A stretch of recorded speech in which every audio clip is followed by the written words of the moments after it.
It is as we thought. The quarries of Kirkwall were found after the city was sacked by the Imperium and after they started constructing the city. The Imperium found the mineral wealth, not the indigenous people. The histories give conflicting accounts on who lived here before the Imperium.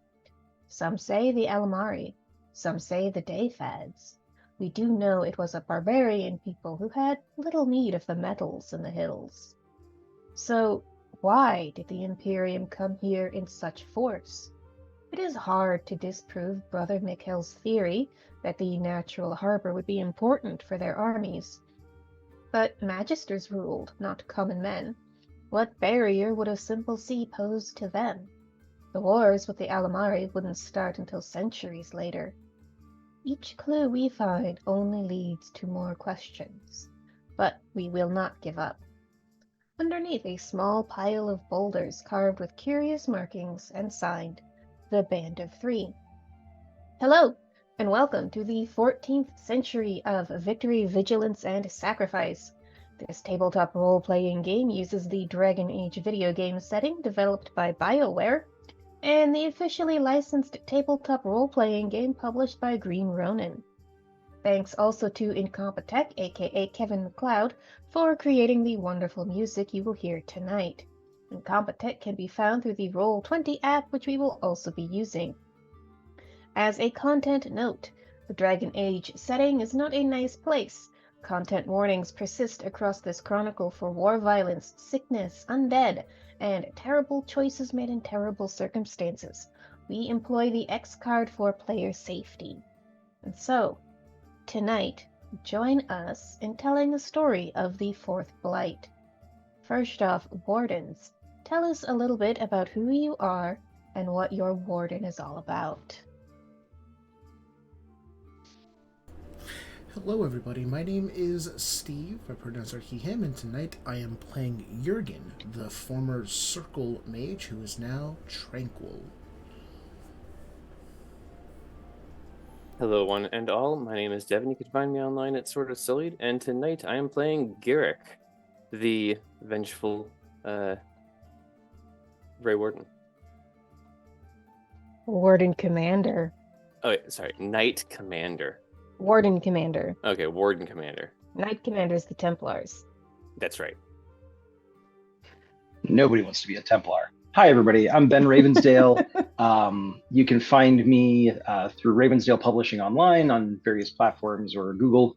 And I'm playing Raylath. I'm a mage, an elven mage, apostate, who joined the Grey Wardens to avoid the Templars, and now gets to stick it in their eyes whenever he gets to flaunt his magic in front of them.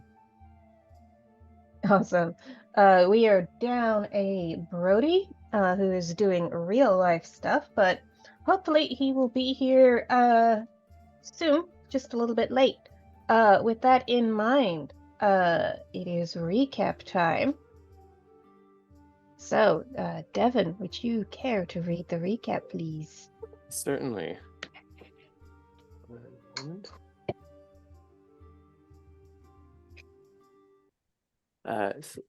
After we dealt with our blight-sickened griffins as humanely as possible, painful on a personal level, though highly inconvenient. Oh, cats! Unbeknownst to us, we might have saved all of Griffin's by doing so. When we came across another squad of Grey Wardens. Sorry, this is the recap from before. Where we met Knight Captain Tullio and Second Halivard, setting up a meeting with the Viscountess Elena Stanhope of Kirkwall. We also met up with an apostate and his wife, Oscar and Pietra. That's when an agent came down and to deliver news that Commander Hubble had been killed and that Garrick has become the new Warden Commander. Also in his orders were Hubble's final dealings with renewing the seals on a dread darkspawn. We meet at the Hanged Man, a place outside the alienage, to continue to talk about whereabouts of finding ourselves a blood mage. While there, we learned that Pietra is pretty good with magic, though not of the blood variety. We ask around and found out to talk to the Knight Commander Tulio, and he sends out a request for Silverite borrow, so we can borrow 3 Silverite swords while we look at the mines. We ask about visiting the prisoners, but there are no prisoners there. But we are allowed to talk to the first enchanter. Harold and Jurgen go back to the Alien Edge, and while Harold goes to have a drink and hang out, while still wearing his Grey Warden apparel and feeling like one, drinking decent beer for once compared to the mushroom fluids. Yeah. When he asks about the Silverite, if there's any he could find fallen off a cart and a blood mage, apparently half the people in this bar were at the mine before it got shut down. They would love for it to start up again. He also learns about a woman not allowed in the alienage, a cruel woman who works for Virgil down on Smuggler's Row. He also learns about the worry of refugees, not too many mouths to feed. While going around, Felice learns more about the underground. Sorry, my notes are terrible today. Okay. Harold preps to go underground, making sure that his attachés are as loud as possible before leaving, so that he can meet up. While Garrick and Roth go to the gallows, the imposing stone prison, which is totally not a prison. To get Roth, if you weren't a Grey Warden, you could end up here as a mage. We walk into the front door and get escorted to the first enchantress, Sabrina, who is a Dalish elf with half-finished tattoos. She greets Garrick and then Raloth in Elvish. We ask to see who those are that are held at gallows, and maybe to conscript some. She gives us a list, none very useful, except for the Tranquil Quartermaster. Jacqueline, a spirit mage from Orlais, might be a blood mage, but we're not sure. Kennard, an angry man who is able to hide for a decade. Uses mostly healing magic, but who knows? And then, said Tranquil Quartermaster. Back at the docks, they're incredibly busy with day laborers, stevedores, meadors, uadors. Felice leads Jurgen and Harold into a half-abandoned warehouse. Talks to a man outside about speaking to Virgil. He doesn't want visitors, but Grey Wardens are Grey Wardens. So they're led into his office. Virgil is a man, late 30s, early 40s, with salt and pepper hair. How might humble Virgil be of assistance at this dear Warden's? We ask about Silverite, and he says about the mine, which, of note, is also a wyvern's nest. They come back whenever it's closed down. As for the Blood Mage, he might have one, but it costs money to subcontract. Back with Garrick and Raloth. Kennard is a nice villager-looking fellow, but with mage robes he hasn't acclimated to. He explains that in hiding he did dabble, just to keep them away, in blood magic. So, we can conscript him, but he wants 2 things. His phylactery, to make sure that they are never able to travel and track him again, and Baelor, the Tranquil. We learn that with Kennard and Baelor, you can take happiness when you can, and if you can find love, you've won the whole game. But with Kennard being turned into a Baelor being turned into a Tranquil, Kennard didn't take kindly to that. At the end, we all meet back up at the Hangman. And that's where my notes ended. I think there was a little bit more. Yeah, so thank you for taking the notes. Thank you for reading the recap. And so just one extra note is that the last week ended with a courier telling you that the Viscountess would like to meet with you at your earliest convenience, which is also her earliest convenience. So you probably want to get there quickly. That being said, is there any preparation or things you would like to accomplish before heading over to the Viscountess? Or, you know, you can always just blow her off too if you prefer. Is it possible to acquire some more courtly duds. Yeah, absolutely.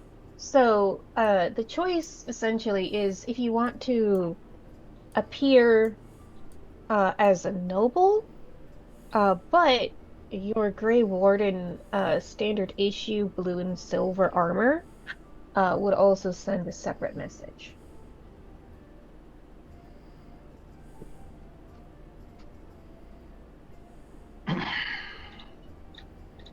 Either way, you can absolutely Hmm. obtain whatever sort of fancy robes or gear you would like to present yourself to her in.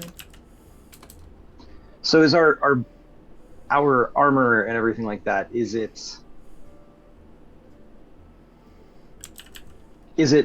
like court acceptable, or is it like we can walk in when wearing whatever the hell we want because we're Grey Wardens? It's more the second. Okay. Hmm. So the armor is still well made, it still polishes up nice, and it would probably be like a little rude for a Baron to show up in full armor, but you're like, we're wardens and there's a blight on, if you hadn't noticed. Okay. All right. In that case, I'm not going to worry about it. If like it's not going to cause offense if I show up in my standard stuff, and I'll just wear that. Okay.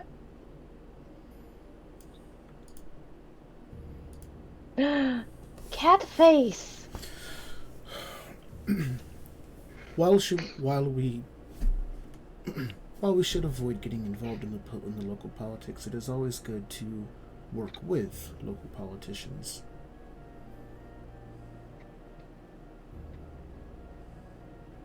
I thought that was the plan. Yes, Good. Okay. I am agreeing with the plan. I am a team player. Is there anything that we know about this Viscountess? Yes. So, to recap, some of the things that people learned last week with their successful political roles. She is the current Viscountess of Kirkwall, and she is the only one of her parents or only child of her parents to survive childhood. Right. She's the winner. Yeah, so one sister fell from a balcony, another succumbed to a wasting disease, and her brother was traveling to Starkhaven, ostensibly to work out a marital alliance with the ruling nobility there, when he was set upon by brigands and killed. So no one can prove that Elena was behind these deaths, but rumors persist. Things that people whisper in dark corners of taverns. She is currently in her late 30s. She has two teenage children of her own, and her consort is a man named Thorsten, who is the son of a Ferelden ban, so Ferelden minor noble.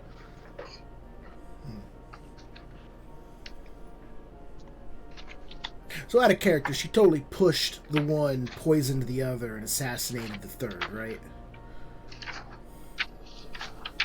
Why I mean, would if she you want do to such take a thing some, to her family? if you want to take some time to investigate that, sure, you can do that. It's not the Grey Warden's job to get involved in. I don't even know what kind of side it would be. Siblicide? Familicide? Fratricide. Fratricide would be killing your brother.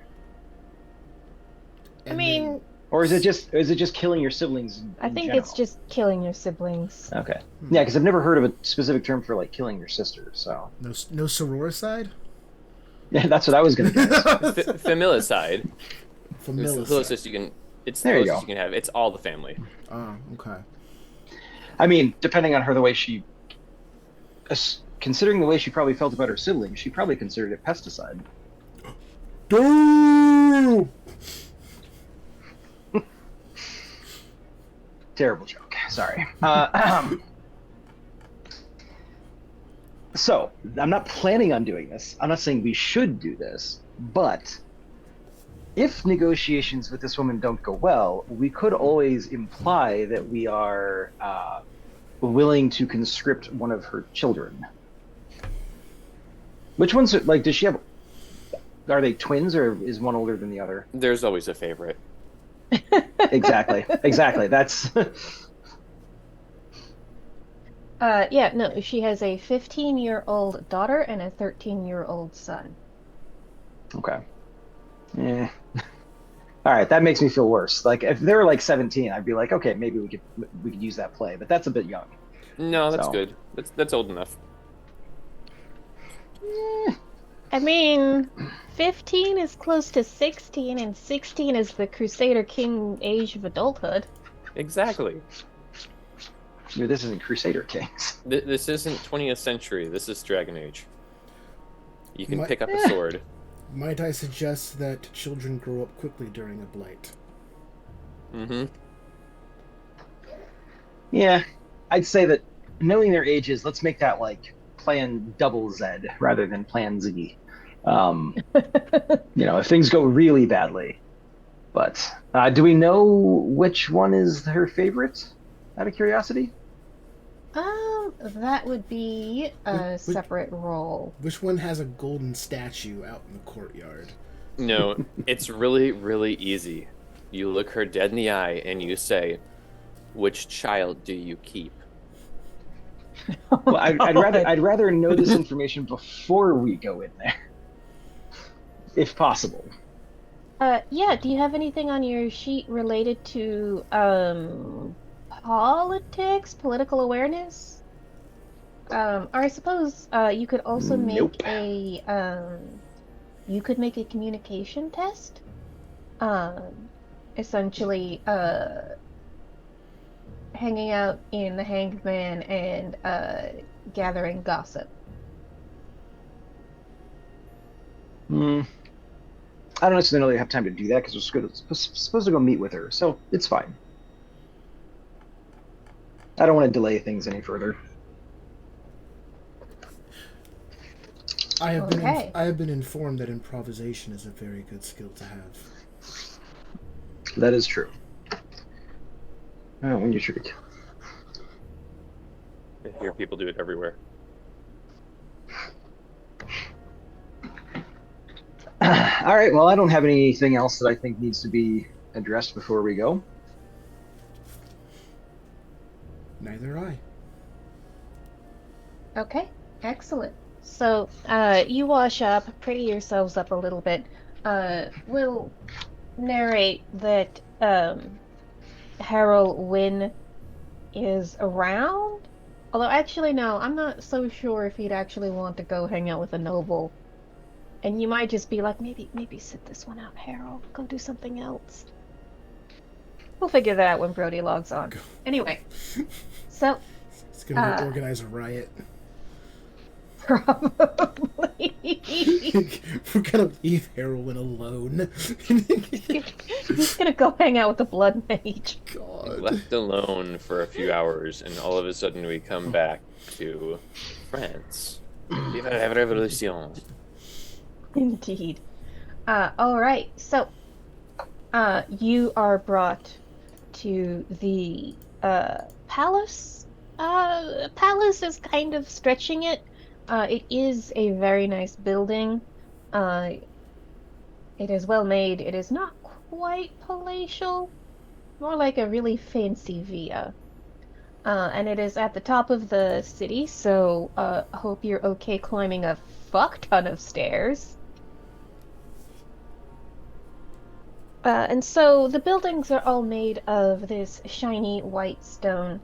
And as you walk through the marketplace, you do pick up this sort of tension.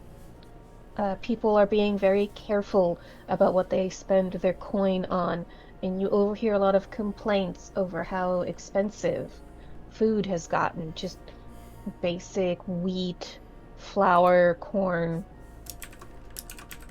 It's getting crazy expensive, and obviously people are upset about that. scared about what would happen if prices continue to rise, especially because that what that would mean for how the blight is going. But you're brought into it's a very nice office. So seems like it's meant to be something kind of informal. She's not receiving you on a throne, but in a nice, spacious room with, a desk and some chairs and some bookshelves. She herself is in a very high-necked dress. It was the height of fashion about a year ago, so it seems like she hasn't been focused on updating her wardrobe or staying abreast of current trends in noble fashion. And so you're brought in, and she greets you. Ah, Wardens, thank you so much for taking the time to meet me.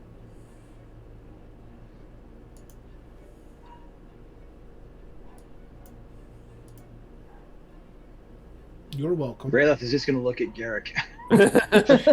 he's the ranking officer here, so Walk up, bow, nice like courtesy bow, Warden Commander Garrick. Pleased to meet you. Roth, Jurgen. I'll bow as well.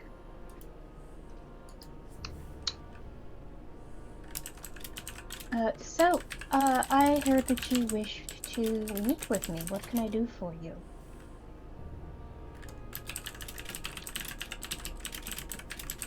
I forgot why. 1 second. Well, I myself have a question regarding the city's readiness to defend itself should the blight come to your gates. Ah, that is...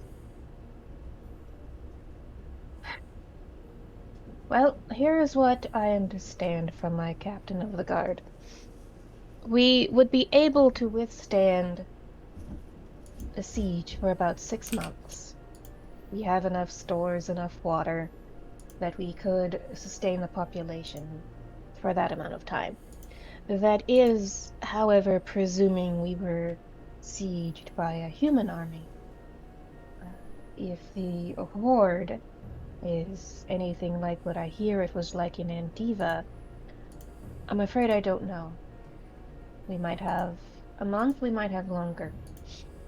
It depends on if they try to overwhelm this city in the numbers that they overwhelmed Antiva.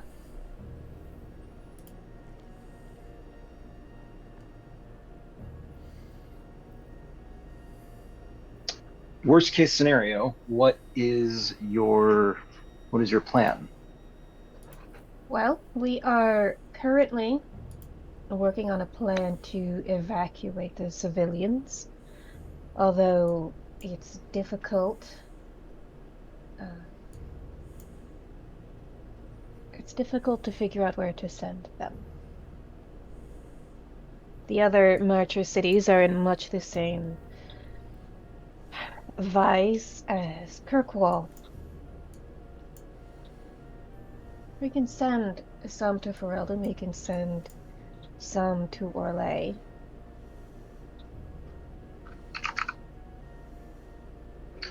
So you need a base. That's one way to put it.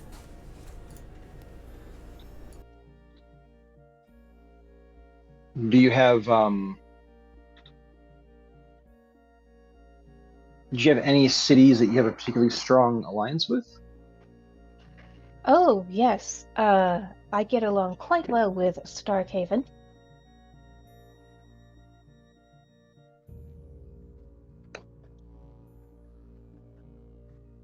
This is Ben not knowing the map very well and trying to find where that is. Yeah, that's fine. So if you look, Kirkwall, if you look at Ferelden, at the very north of Ferelden along the coastlands, if you go a little bit east, there's like a kind of like an archipelago there, and Kirkwall is directly north of that. Okay, I see Kirkwall. So where is this other place that she said? Starkhaven, if you just follow the course, the coast along the east, you'll see Ostwick, and then north of Mm-hmm. Ostwick is Starkhaven. Hmm. What about across the I don't know what this stretch of water is called. The Like narrow, oh no, the Waking Sea. The Narrow Sea is something else. what about on the other side of that? Any That is Ferelden, mm-hmm. and then Orlais to the west. And she's like, yeah, we could send some of our people there, but we can't send everybody there. Well, if I'm honest, it's probably not best to send all of them to one basket anyways. You might want to consider evacuating people to a variety of different destinations to ensure that should one of those places come under siege, you're not just moving your people from one crisis to another. Oh, certainly. The other issue is getting them to leave.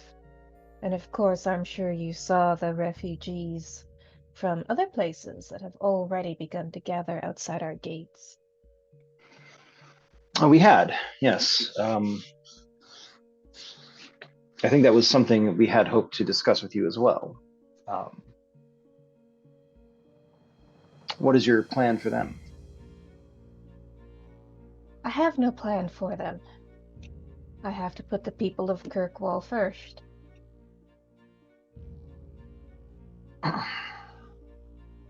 Well, perhaps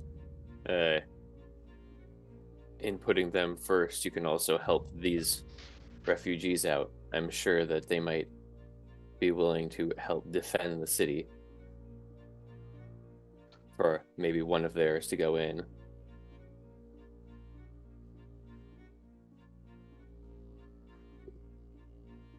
Giving some of their families safer location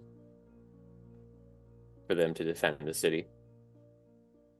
That is one way to do it, but I am not hopeful over the ability of farmers to fight like warriors. Certainly they have motivation enough, but training is sadly lacking.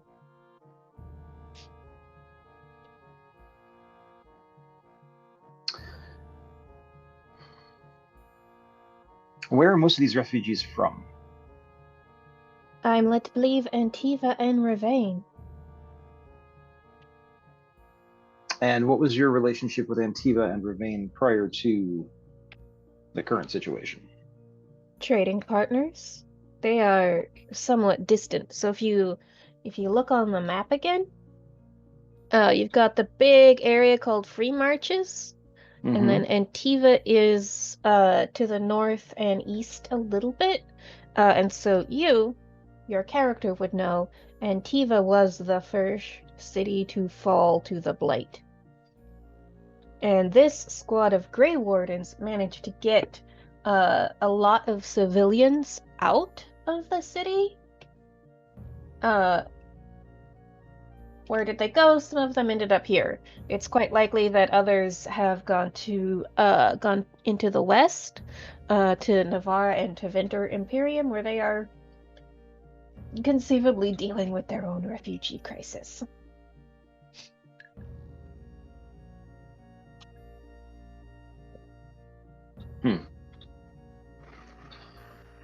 Well,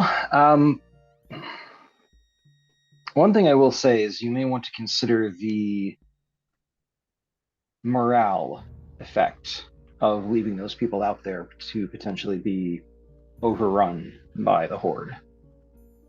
I can't imagine it will do your defenders well to watch that happen.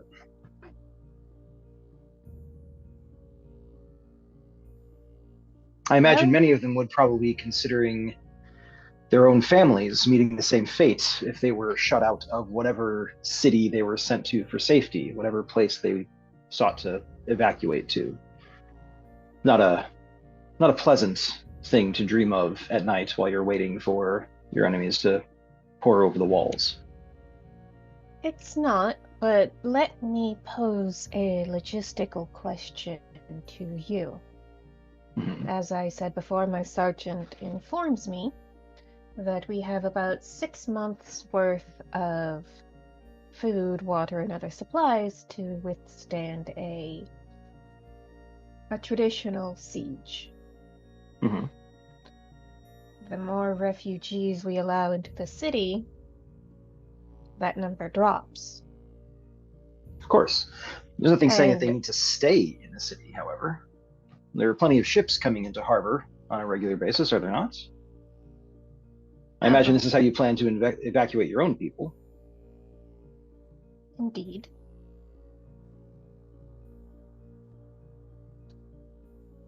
So are you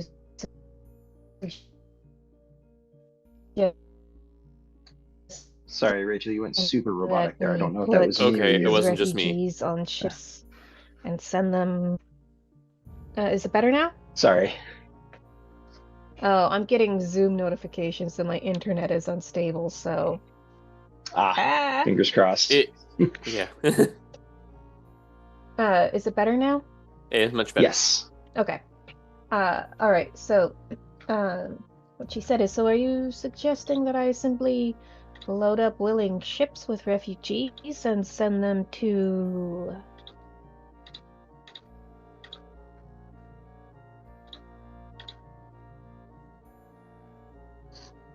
And she deliberately trails off, like, okay, I put refugees on ships, where do they go?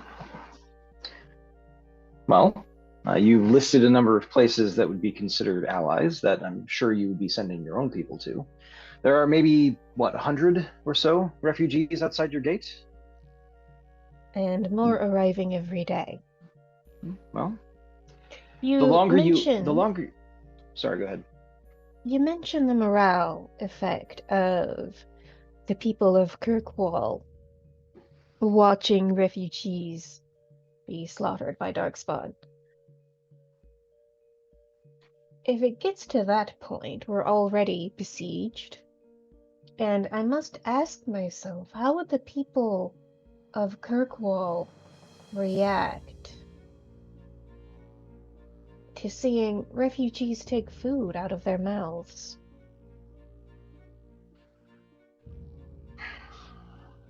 Well, one would hope that people who may soon see themselves in the same situation might have a bit of empathy and compassion for those that are seeking assistance. Empathy is a But luxury of peacetime. I disagree, but that's neither here nor there. Why not simply begin sending the refugees away as soon as they come in? Bring them in stages. Send some of your civilians off to wherever and include a small group of the refugees along with them. Are you volunteering to be logistics officer to handle that effort? Are you saying that your logistics officer isn't capable of handling such an effort? I'm saying my logistics officer is currently busy preparing for a siege. And there are none in the city who can assist him or her. Well, it seems like I have a volunteer in this very office. If absolutely necessary, I'm more than happy to. Seems odd that you'd have a single point of failure for such an important role, however. I did not agree to meet with you to be criticized. Wasn't intending, I was simply making an observation.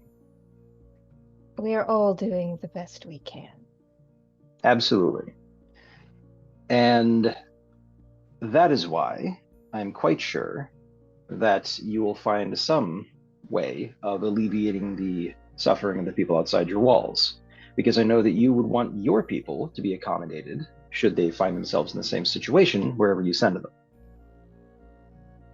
And after all, assisting others while in a crisis is something that will ultimately reap benefits down the road once the crisis passes. And the people who you took in and gave succor to will remember that, and it will lead to greater relationships down the road. Or my people starve, blame me for it, and I'm deposed. Is that your biggest concern? It It's a concern. Well, there's always safe haven you could take if need be.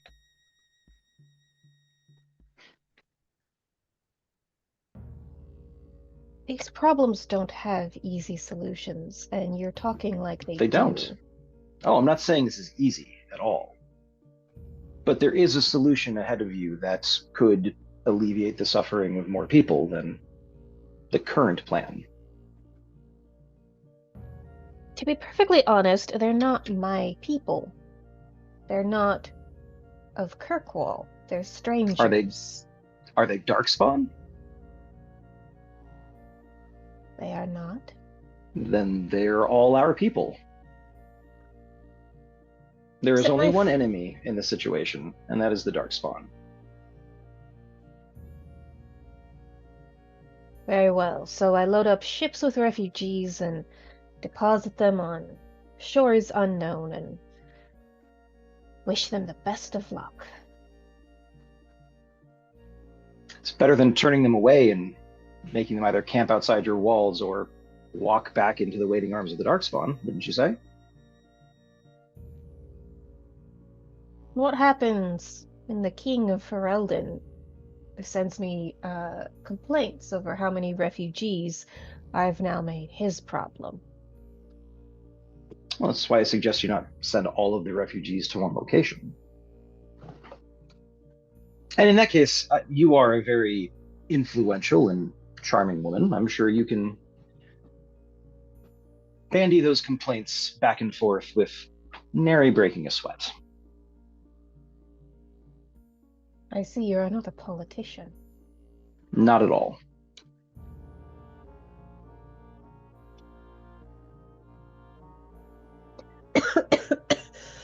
Oh, excuse me.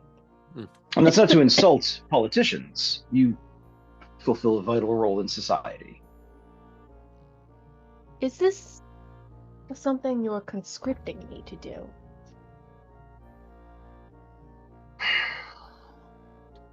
I'm going to look at Garrick just to see his thought on that particular question. Oh God, no. I didn't think so. No.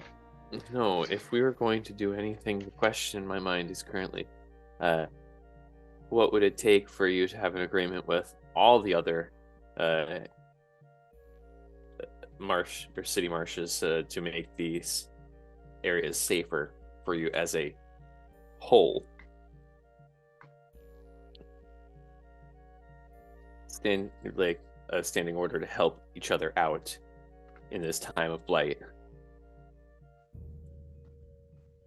Well, we would need to figure out where to send our civilians and our refugees.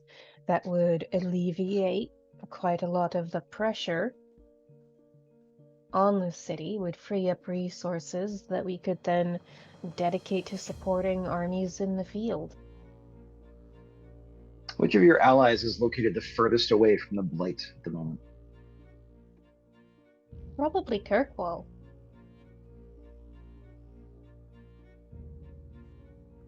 Well, We are the furthest south. We are the furthest distance away from Antiva. You could possibly make an argument that Ostwick is furthest away. Either way, you've just offered yourself and one other as a prime location to send your civilians.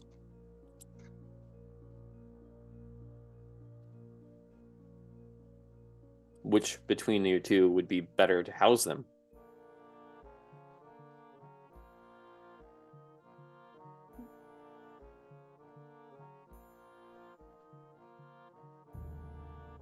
Kirkwall is not a large city. Our wealth comes because we are a trading port. People arrive every day, and they leave every day with various cargo. What do you offer to Ferelden that they want?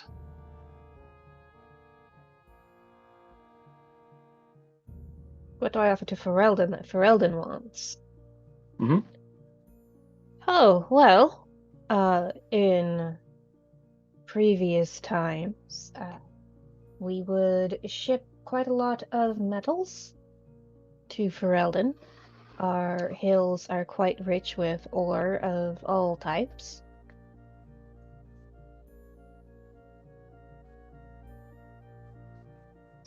But currently there's been a dearth of that because the mines have been abandoned, is my understanding.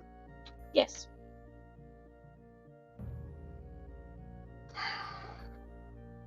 Wyverns? Well, we pulled the miners back for fear of darkspawn. They, I am told, thrive underground. Seemed unwise to keep working mines in that context. I am told the wyverns have now settled into the abandoned mine.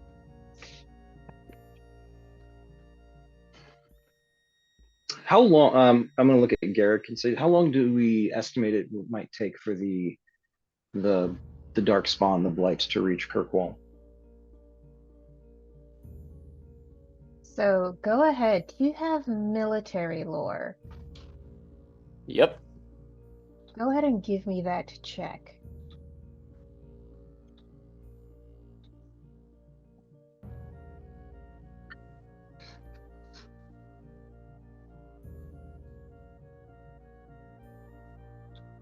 And the better you do, the more information you'll have. Okay, well, that's 15. Okay.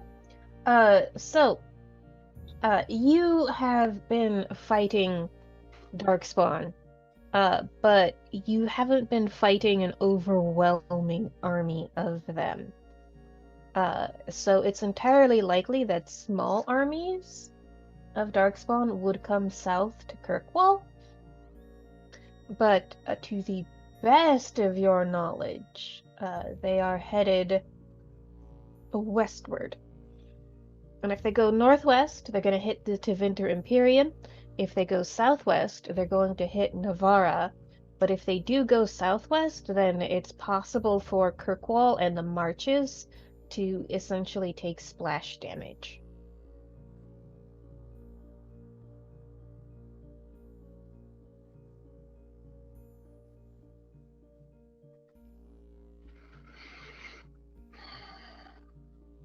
And so you'd probably need to figure out a way to get some intelligence about, like, are they headed to Tevinter or are they headed to Navarra? Okay.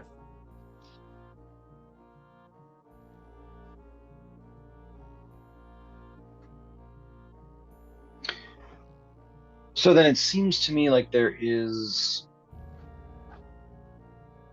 at least some buffer of time. Some, yes, some.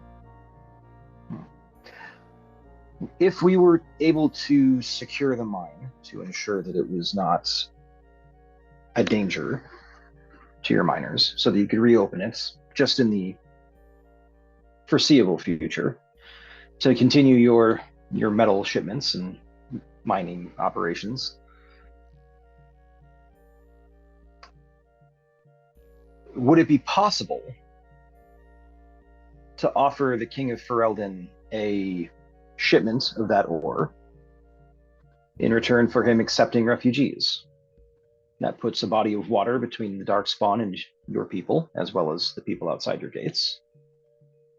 Ferelden is, my understanding, quite a bit larger than the local area. So I am loath to put words in the mouth of another ruling sovereign, but based on my dealings with him in the past, I do not think he would be overly opposed to free ore in exchange for accommodating civilians. The benefit of Ferelden, apart from being a sea, apart from this blight, is they are a farming nation, and there's always more work to do on the farm, I'm told. especially for a group of refugee farmers standing outside your gate looking for some place to go.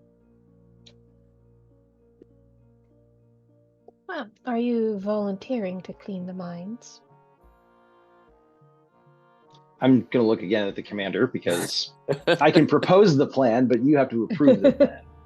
Well, and so she will follow up by saying, I dare not risk any of my trained warriors on such a Of course plan. not. If the worst happens, I'm going to need them here on the walls.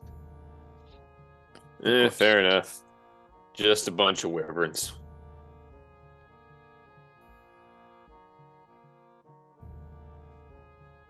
This is your idea. You're taking point.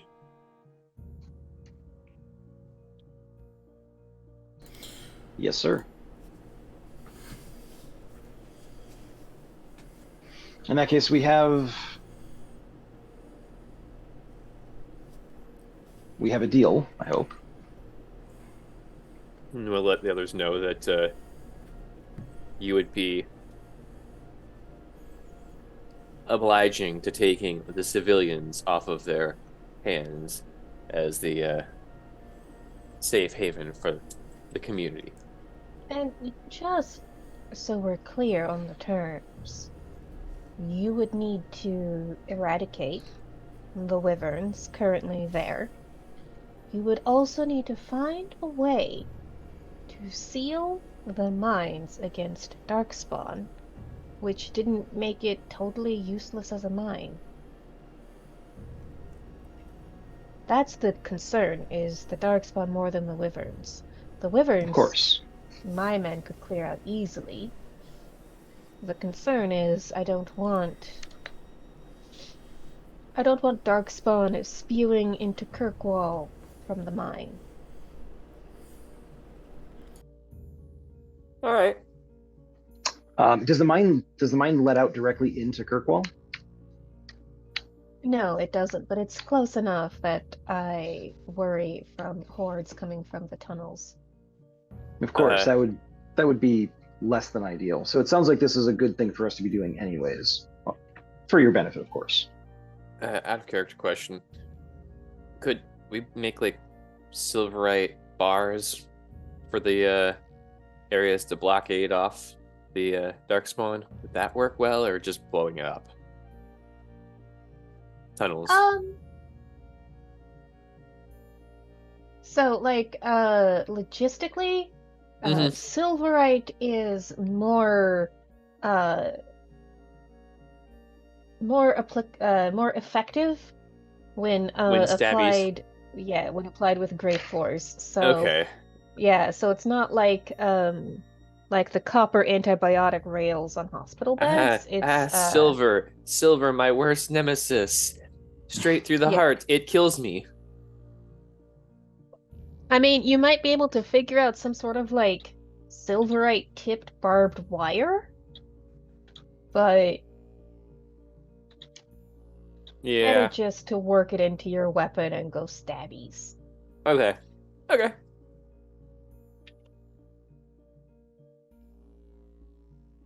Go stabbies it.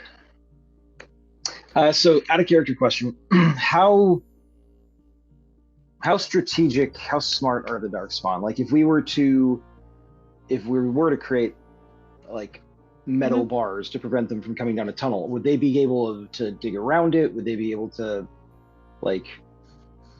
Yeah. So this is information that your character would absolutely know as a Grey Warden.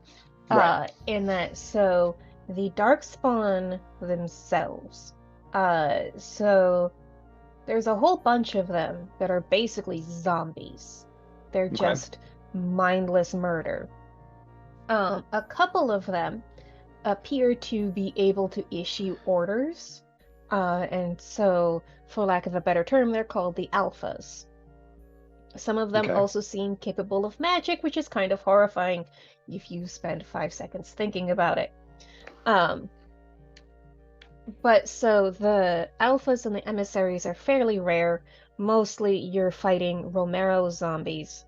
But the archdemon is very, very cunning, very, very smart, and appears to have a psychic connection to all Darkspawn. However, Oh, the the hive Archdemon... mind. Yeah, but the Archdemon isn't here, so...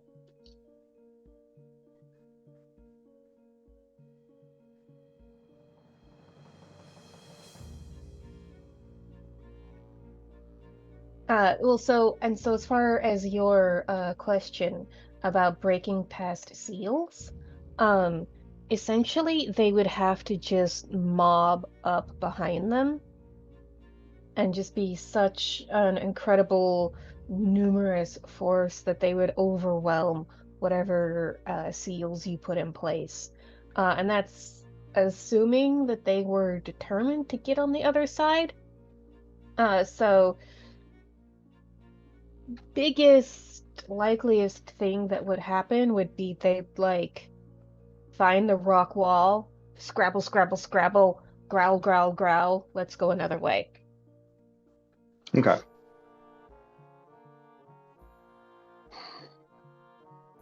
All right. Do you have an engineer or a foreman for the mines that could let us know which tunnels are the least important to you? I can lend him to you. He's got nothing better to do at the moment.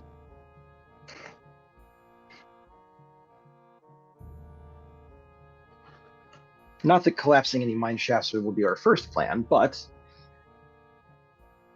it may be worthwhile as a stalling tech. I said not that collapsing any mine shafts is our first plan, but if Eric no other looks solution directly at Jurgen. It's not.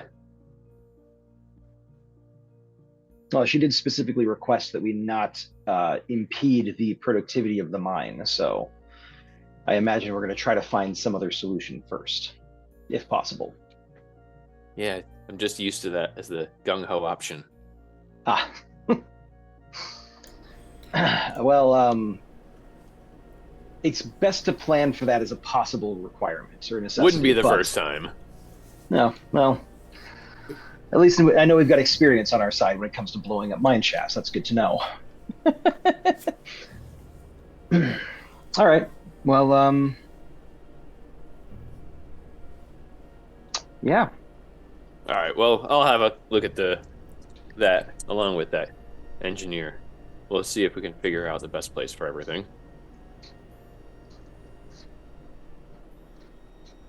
Do you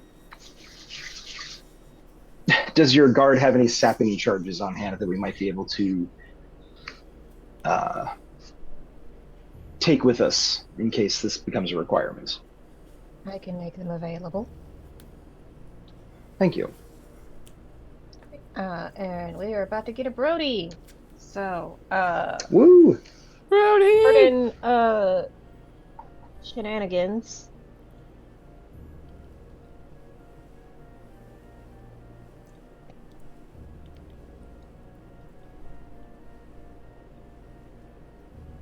I know, the overlay looks super fun right now. I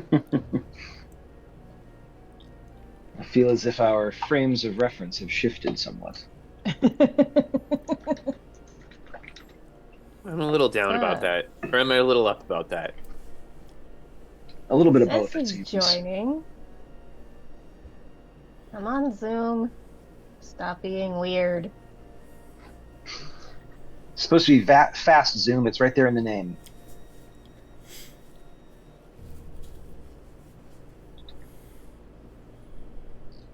It never takes this long. It's doing this on purpose. Zoom, zoom. Here we zoom, are. Zoom. Zoom, zoom, zoom, zoom, zoom, zoom, zoom. Zoom, zoom, zoom, zoom, zoom, zoom, zoom.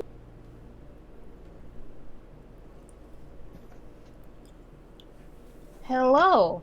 Welcome. So, Harold Wynn, here's the question. Yes. So, at the end of last week's session, You want to blow up a mine? What? The question, you want to blow up a mine? Oh, okay. That's not a question. Yes. there's a question that would happen before that.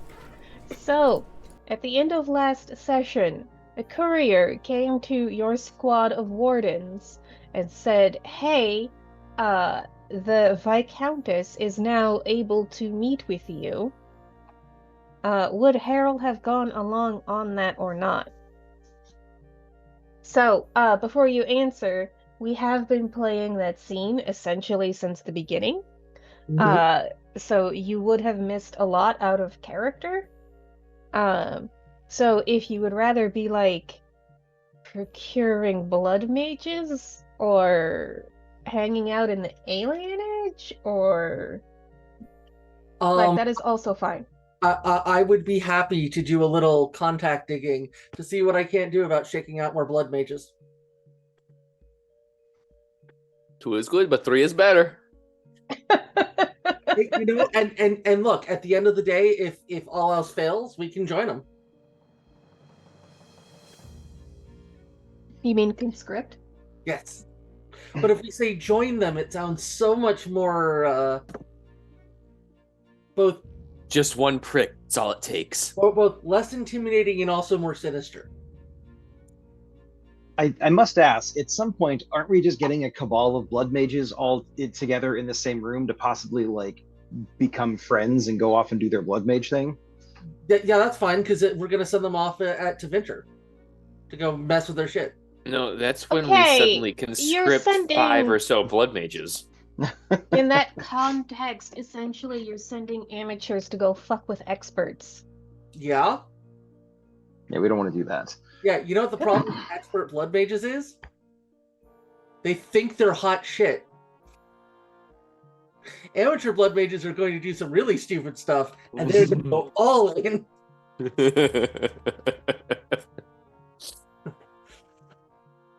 My goal Alright. is for the maker to have an entire new game for the Fifth Light.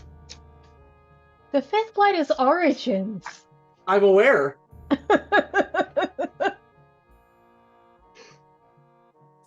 I have Okay. goals, and they're to destroy canon top to bottom. Okay, I just had a fun thought. A game where everyone's a blood mage pretending they're not blood mages. You had your chance. What makes you think I'm not a blood mage? You don't have magic.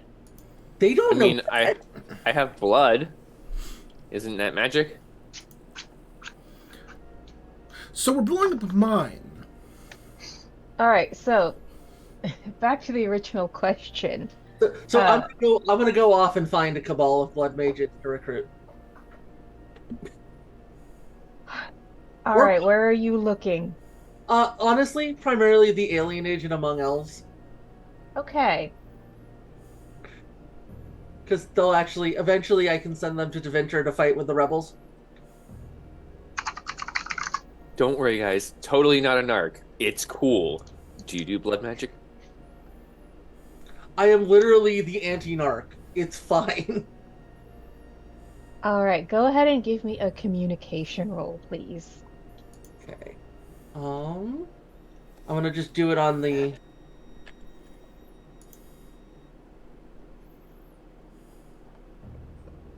Right now. Brody? Yeah. One sec. That's what a narc would say. Okay. 16.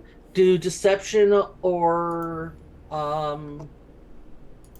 would deception or animal handling apply? Cat? Animal handling applies. I just got home. She hasn't had a chance to talk to me yet. You desperately need a cat butt in your face, I guess. I always need cat butt. Well, so are you lying to the elves and the alienage? No, fine. So just 16. Okay. Alright, so on a 16, you can tell that the alienage elves are a little standoffish and a little suspicious, and if you were human, they absolutely would not entertain your questions. but they do eventually tell you about Wystan, or Wystan, who is an elf within the alienage. He is the son of the alienage elder, and he currently works as a physician. Yeah, physician. I mean, I guess you can go with blood magic. Yeah, and so you're told where to find him, where to find his clinic. I will purchase some a little treat or something to it as an offering, and then I will go visit this Wystan. Okay. So it's an alienage. You're used to alienages. It's basically slums. Uh, and so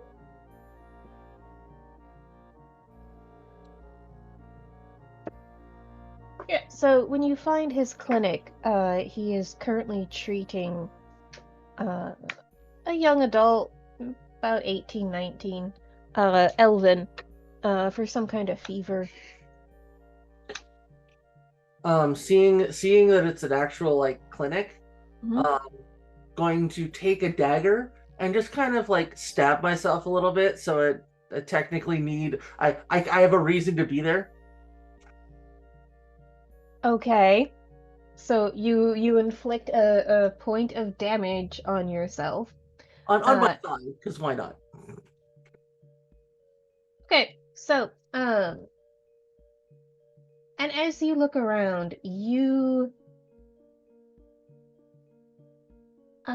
so normally, when you have been to clinics like this before, it was a mix of illness and injury.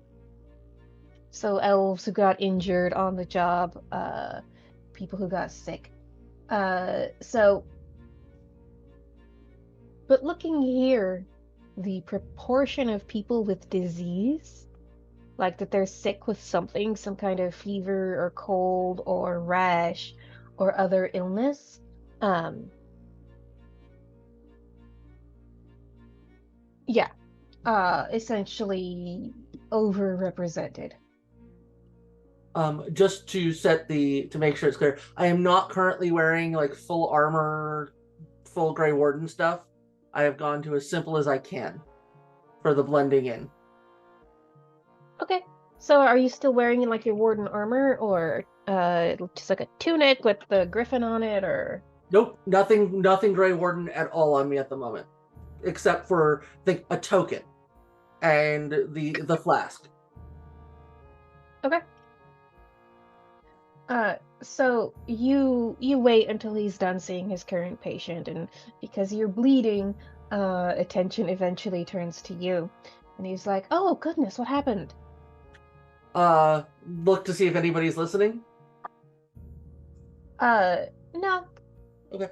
Oh, I stabbed myself, so you'd have an excuse to come talk to me. Pardon? I stabbed myself, so you would have a reason to come talk to me. I believe this is the strangest way anyone has gotten my attention. I was going to go more dramatic, but I figured subtle was the way to go with you. Hi, I'm Harold. I'm not from around here. I am originally a Val Royaux resident. But by interesting happenstance, I am now somehow partly responsible for saving the world, and I need your help. Am I being conscripted? The reason I haven't used those words yet is because I don't want to make you if you have no interest, but we still need your help. How can I help?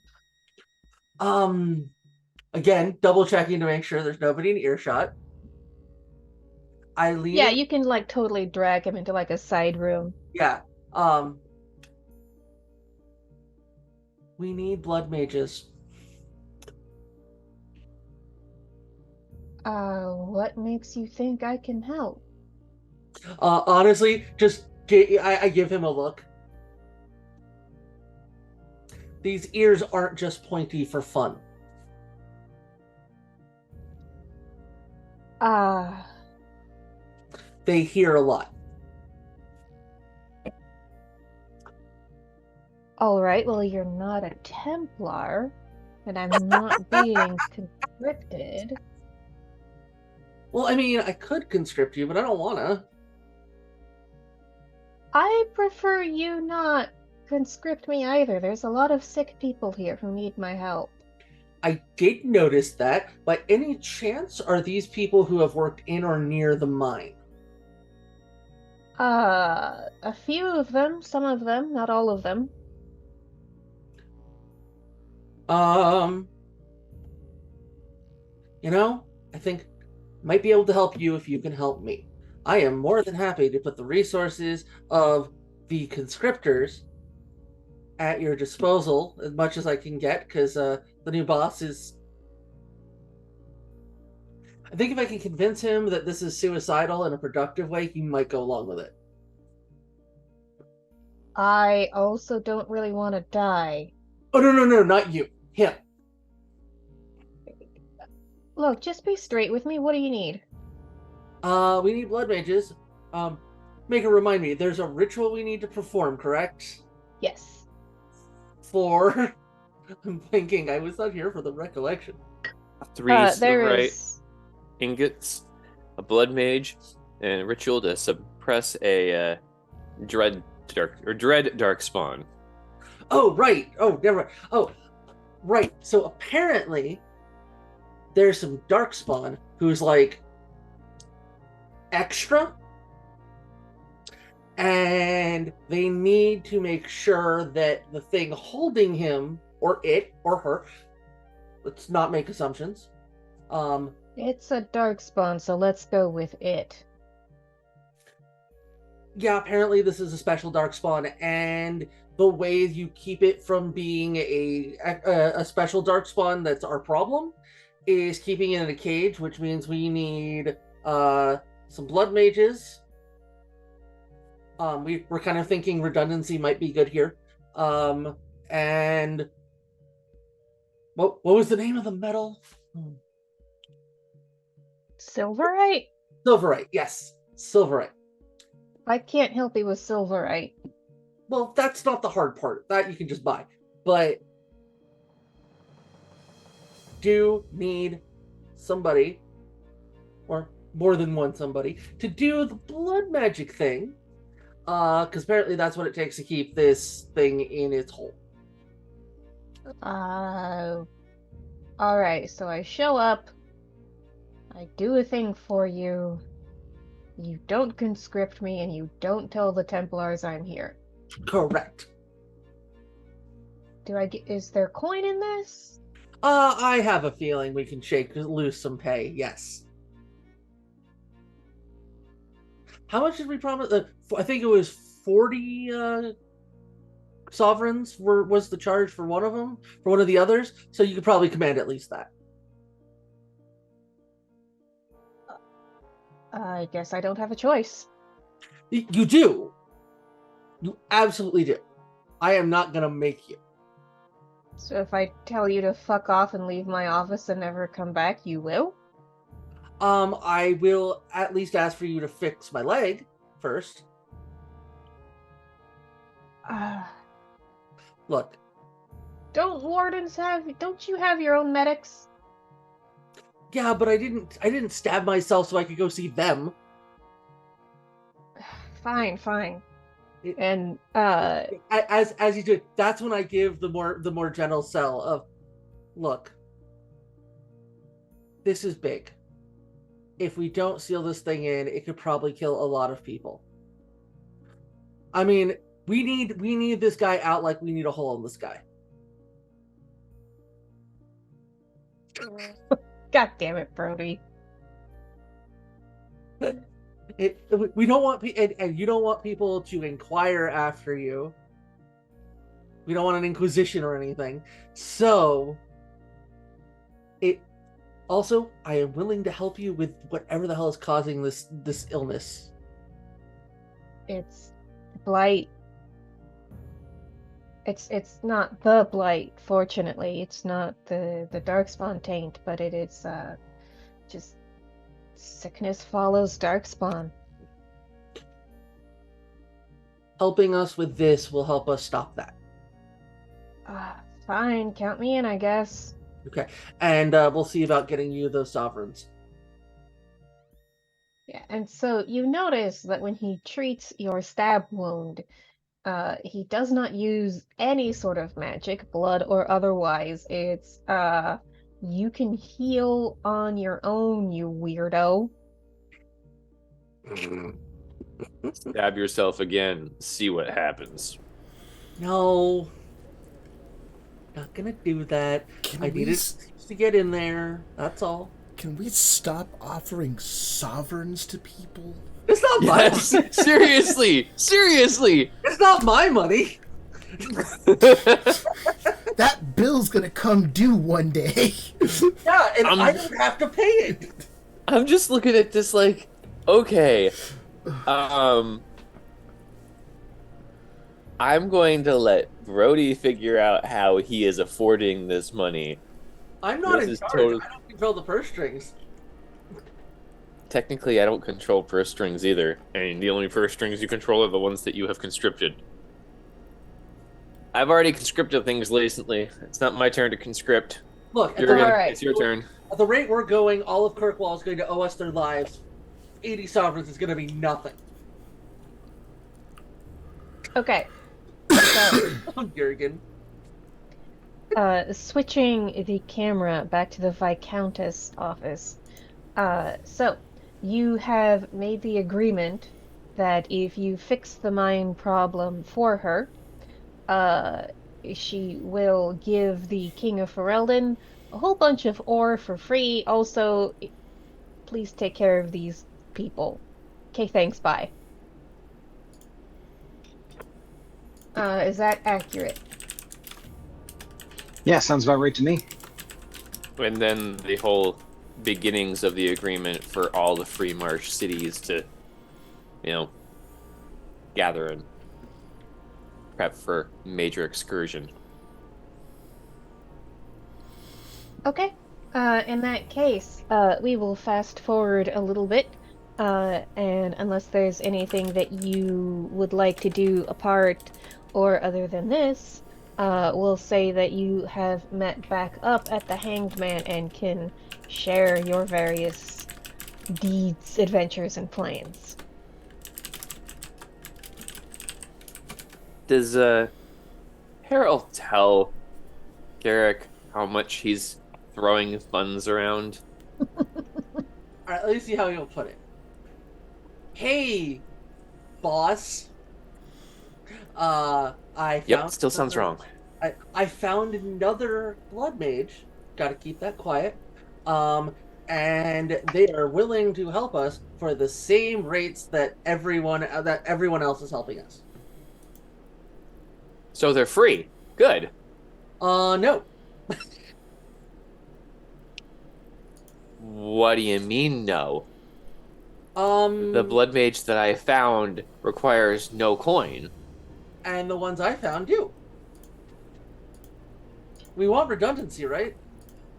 So How much are we willing to pay to ensure a greater darkspawn does not emerge? Can you really put a price tag on that? 5 sovereigns. That is a fraction of it, yes.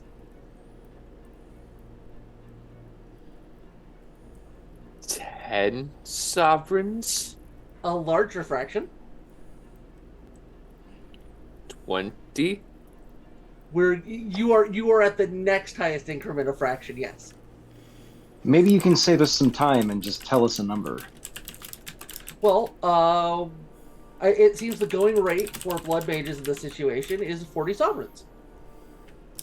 I thought you said 50 for the other one. Maybe I was wrong. This one is willing to do it for 40. So you found us 2 blood mages, but you're costing 90 sovereigns. Yes. You realize we don't have 90 sovereigns. We have the entire resources of the Grey Wardens. Also, nobody told me how much we had. So you just spent a theoretical amount of sovereigns. Okay, out of character. How much would you put a sovereign to $1? Oh, a sovereign is it can buy a lot. So uh you can get a solid meal here at the Hanged Man. Normal price would be about 1 or 2 copper coins. Of course, with Blight elevated prices, it's more like 3 or 4 right now, but that's normal food prices. It is 100 copper to a silver and 100 silver to a gold. So, So basically, we're talking the like $10,000 range. yeah, like, And you're offering 50 and 40 to strangers. I mean, how do you have a better way of finding a redundant number of blood mages in a city controlled by Templars? Yes, you threatened them overtly with the statement of conscription, and here's a couple gold so that you can be happy that we didn't. This is when you see Harold stop smiling and give you a look that probably reminds you of an assassin. Are you telling me that you would rather pay somebody in nothing and use threats and coercion rather than pay them a living wage? No, you go with a better standard than giving them your arm and your leg, Harold. He was neither of the people I found would have. Yes, Jurgen. I don't know if that was directed at me, Harold, but well, I don't think I want to say that. I would.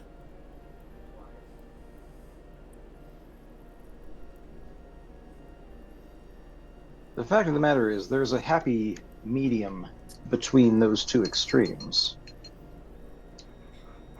The correct Perhaps answer is always the answer that gets us closer to stopping the blight. And the answer here is money helps stop the blight. Money gets us a rare skill set that if anybody finds out, we're not just paying for their help, we're paying for the risks they're taking. How much is somebody's life worth?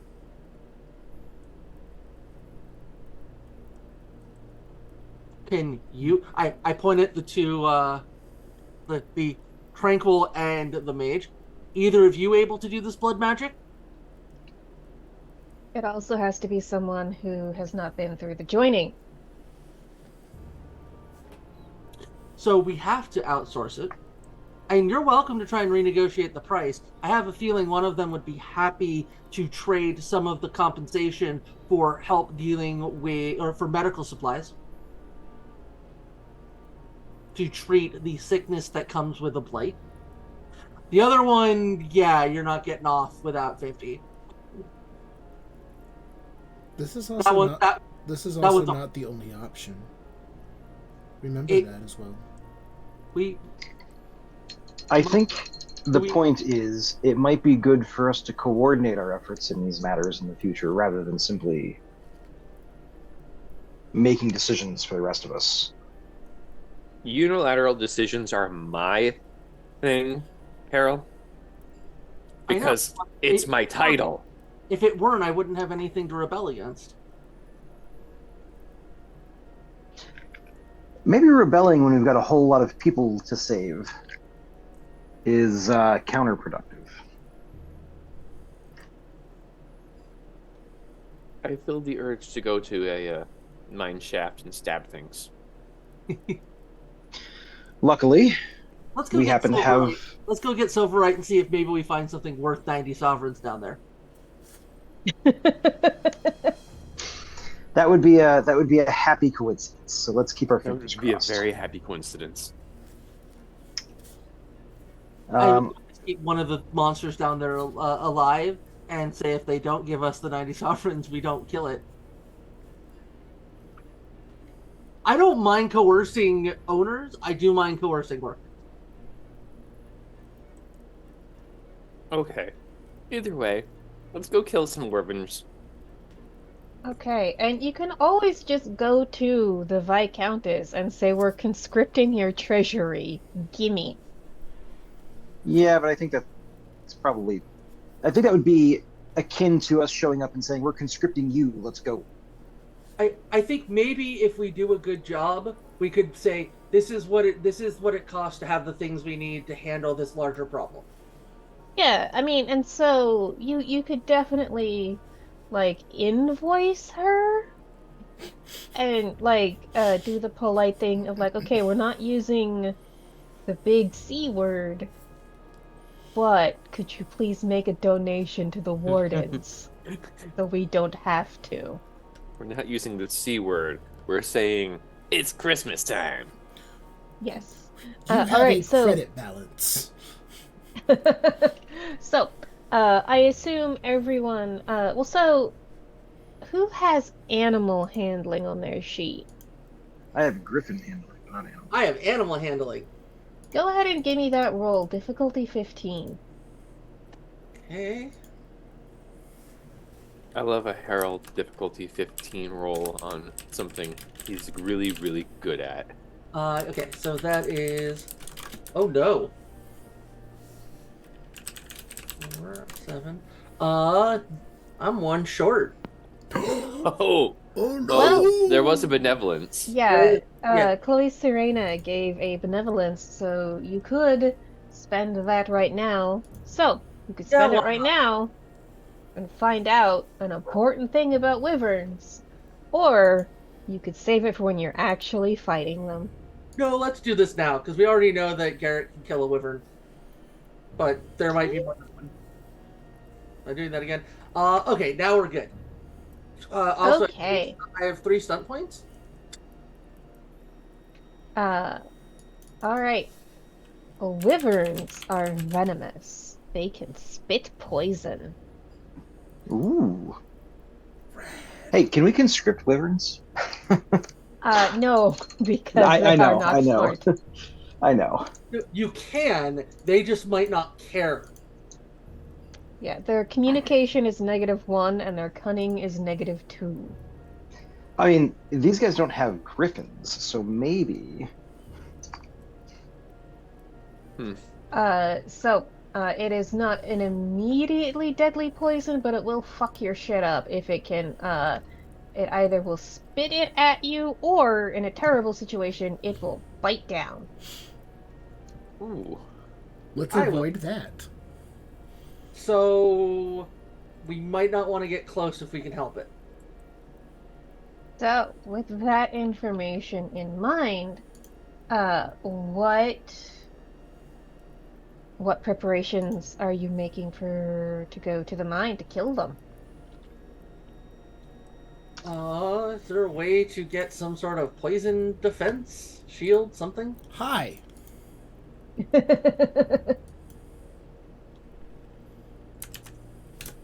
Let's do that. Yeah.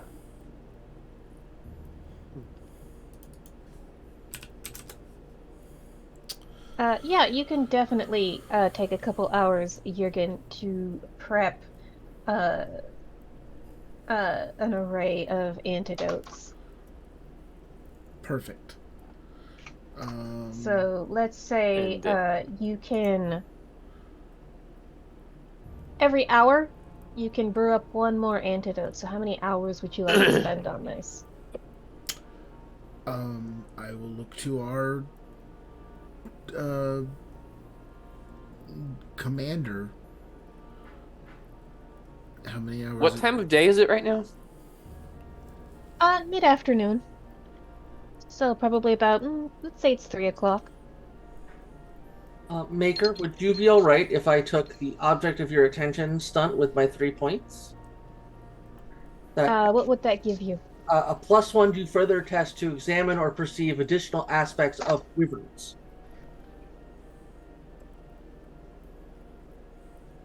Sure.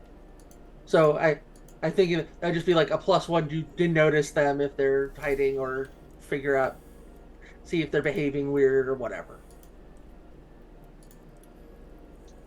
Okay. All right. Well, so instead, I will give you one more piece of information about them. They have a thick and pebbly hide, which, mechanically speaking, gives them an armor rating of 5. Out of It's the same as curiosity, my armor is rating. that on their entire body, or is there a soft underbelly? They don't really have a soft underbelly. They are venomous because of their bite. Yes. Well, and they can Uh, also spit the venom. Is there any way to like? At which point, I think it becomes poisonous. I think technically yes. Any way to get their mouth to clamp shut during the fight, aside from just tying rope around them? Ropes, chains, Whips.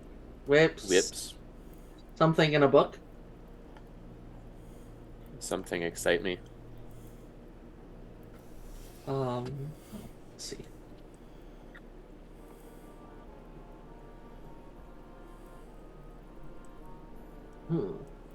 I can just tell you what I've heard and read and seen.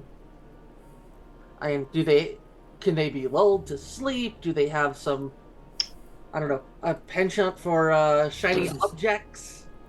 This is the information that you acquire with the roll that you made. Fair enough. So poison defense, or venom defense / poison defense, and we know they're going to be hard to hurt.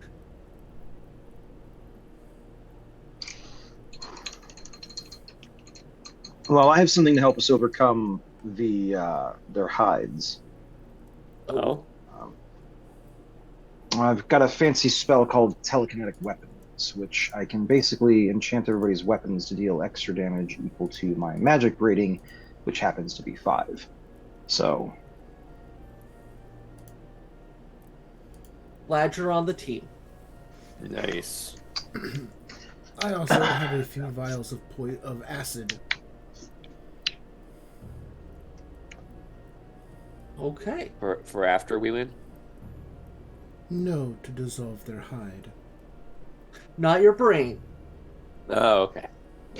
wrong kind of acid. Sorry, this is a dumb Ben question. In D&D, you've got like spell scrolls you can buy. Is that a thing in Dragon Age? Because otherwise, I've got 6 really nice spells, but they're still very limited. So I'm wondering Yeah, if I can so, expand that range a little. Yeah, so you don't really have spell scrolls in this situation, Okay. but you do have potions, and that is what Jurgen is really good at. I see. Okay. I mean, what you just offered is a pretty hefty, a hefty thing Mm-hmm. with very broad applications. Okay. Well, the question is, do we want to have Jurgen working all day long, and then we pick up in the morning? Well, we have to wait for the Viscountess's engineer at the very least, as well as them to deliver those sapper charges for us, just in case we do need to blow the place up. So I think we've got a little bit of time at least. How much time is that going to take about, Maker,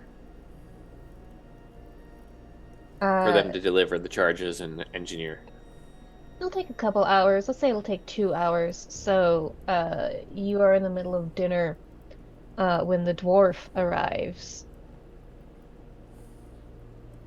I figure we also will probably need time to go over whatever maps he has of the mines to figure out where we want to go and kind of plan this out, which should give Jurgen time to brew up some potions, hopefully.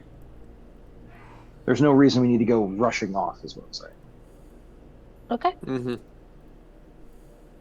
I am even willing to concede that. I will not go rush off. I'll stay where you all can see me. That still doesn't make us feel any better. Just because I can slip away without you noticing doesn't mean that I'm not being nice by staying where you can see me.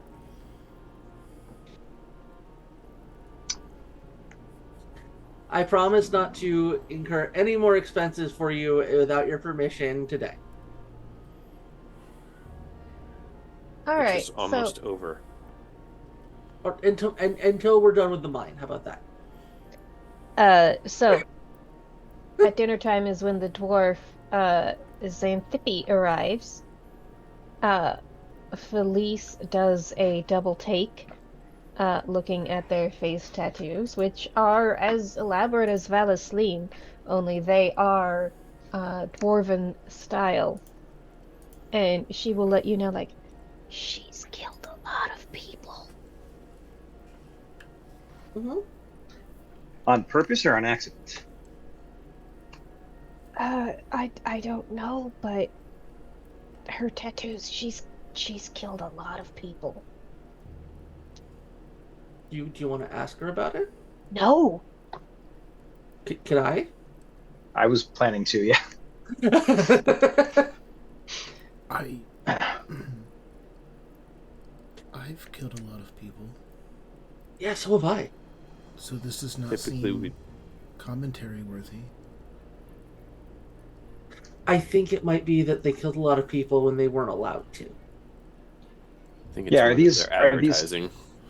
Are these tattoos ones that people would give this dwarf because of crimes they've committed, or because is this more of like an accolades type of thing? Is this like No, it's putting punishment. okay. We learned in Dwarven society, at the risk of dwarf splitting here, that tattoos on the face are marks of criminal activity or being related to people who have committed crimes. Is that right, Felice? Dwarf face He nods. tattoo, bad.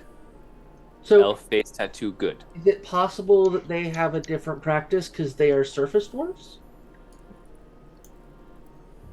I mean, sure, she could have tattooed those on her face just to fuck with people, but that's a hell of a thing to lie about. I mean, it is Kirkwall. I think they lie about lesser things with more effort. You can ask about them if you want to. I just wanted to make sure you knew. Rallis, Yeah, I'm gonna. really wanted to ask. So I cede the floor to go ask the potentially mass murderer what their face tattoos are. I'm gonna greet her at the very least, and wait to get her name. Her name is Xanthippe. Oh, it's a zippy. Xanthippe. And not Zed Kethy. Xanthippe. Okay. Xanthippe. Hmm. My cat approves of my shenanigans. Aww. He's my inspiration for them. Yeah. Xanthippe, may I make a very awkward inquiry about the nature of your markings? My understanding is that that's often indication of crimes that have been committed. Is that correct? Not in Kirkwall. No, but amongst dwarves. Do you work for the king of Orzammar? No, and I'm not really concerned with the crimes themselves, if I'm completely honest. You're here, you work for the Viscountess of Kirkwall as an engineer and a foreman, so clearly you've got a reputation of being at least somewhat trustworthy in that role, otherwise she would likely not employ you. My question is whether or not we can, without causing offense, rely on and trust you in the upcoming endeavors.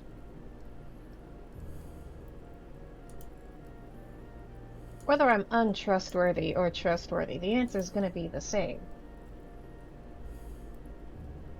I would still like to hear the answer. I don't like discussing my past. I'm here to do a job. I'm going to do it. That's fair. So long as we can trust you, you can trust us. Would you like a drink? Yes, thank you. I will go bring a drink for Raleth and Zinketti. Or Z. I'm just gonna. Yeah. Okay. I'm sorry. The Star Trek associations are too strong for me, which is terrible because it's a minor concept in the entirety of Star Trek lore. But All right. And so on that note, I think it's time for a 10-minute break. So we can hydrate and prepare to go fight some goddamn wyverns. Hell yeah. Yeah. Maker damned. Thank you. Maker damned Wyverns. wyverns. All right, so we'll see y'all in 10 minutes, everybody. All right. Okay.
And we return. Thank you everyone for sticking with us. So, you have decided to take the most effort demanding method to achieve your lyrium. Not lyrium, silverite.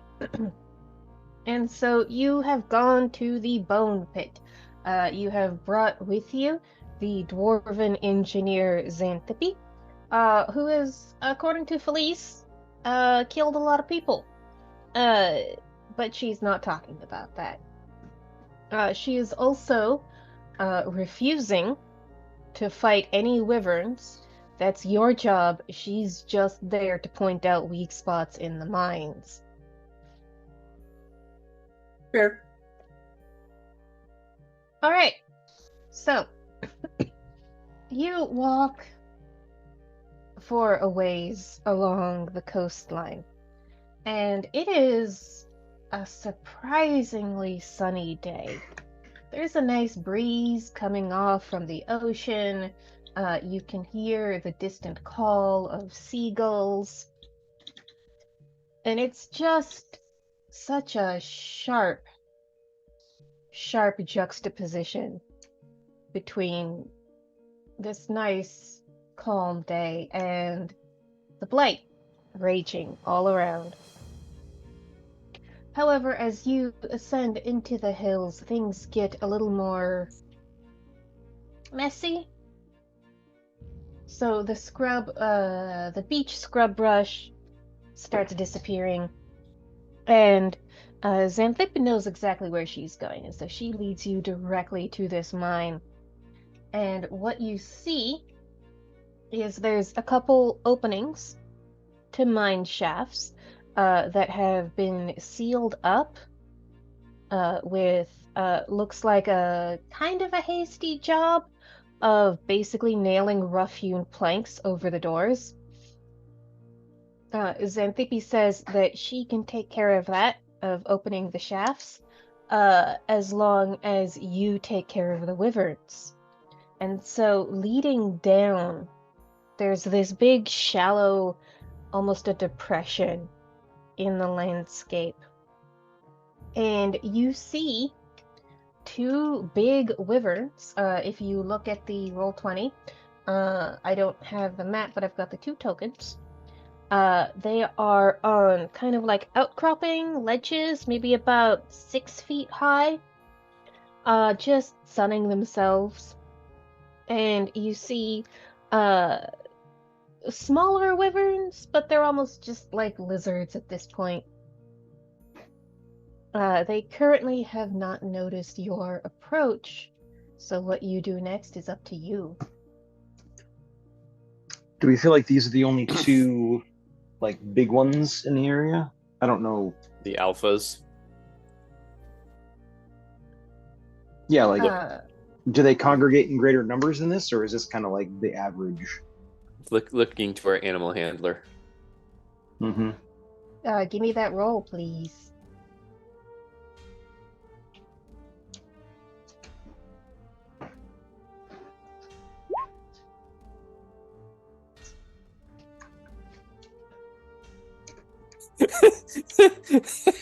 What you get? You're muted. Wow, I got a 12 with 2 stunt points. Okay. The most you know is that wyverns are very territorial.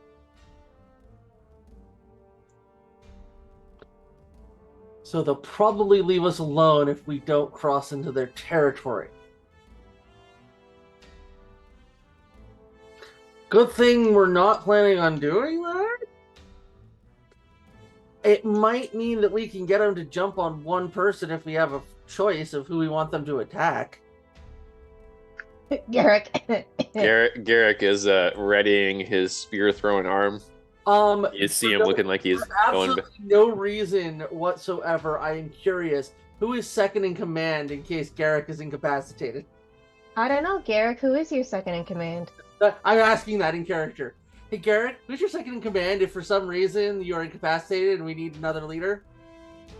Garrick does that overview where he looks over at Jurgen, completely passes over Harold to look over at Relaf, completely passes over him again to look back at Jurgen. Relaf, you're in charge. So we're not taking the, if we give him responsibility, he might shape up strategy. Interesting. Responsibility, shape up. I want you to stay a shape that's living. All right, I'm fine with that. Before we attract anything's attention, I'm gonna go ahead and cast rock armor on myself. Just want to announce that now, so that it isn't something that has to be retconned later. Noted. That So that's gonna be telekinetic weapons. that only lasts for a minute at a time unless I spend a bunch of mana. But it's in 1 minute increments. So we'll have to cast that right before we know we're gonna start fighting something. But this can last for hours. So I'm gonna spend 7 mana and that'll put me down to 45, and then I have to roll a roll to do a thing. I am going to prepare my Iron Bark shortbow. Ooh. 2 stone points. Let me figure out what that does. Sorry, everybody else, please go ahead while I look this up. Don't wait for me. This might take me a minute. I will just be what would the doses of acid on spears or the poisons? I'm sorry, what's the question? The poison that we have. What is it? Because I can use one on the intro attack. I believe that's a Jurgen question. That probably is. What poisons do we have, Jurgen? I apologize. I just realized Jurgens is doing the ointments and vials. Jurgens is also a company that makes hand lotion in the real world. Oh, That's funny. I'm gonna use the skillful casting stunt to reduce the mana cost by 1. Just FYI, Rachel. okay.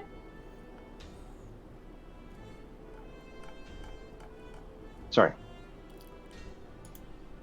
Oh, no. I have been putting the majority of my time into making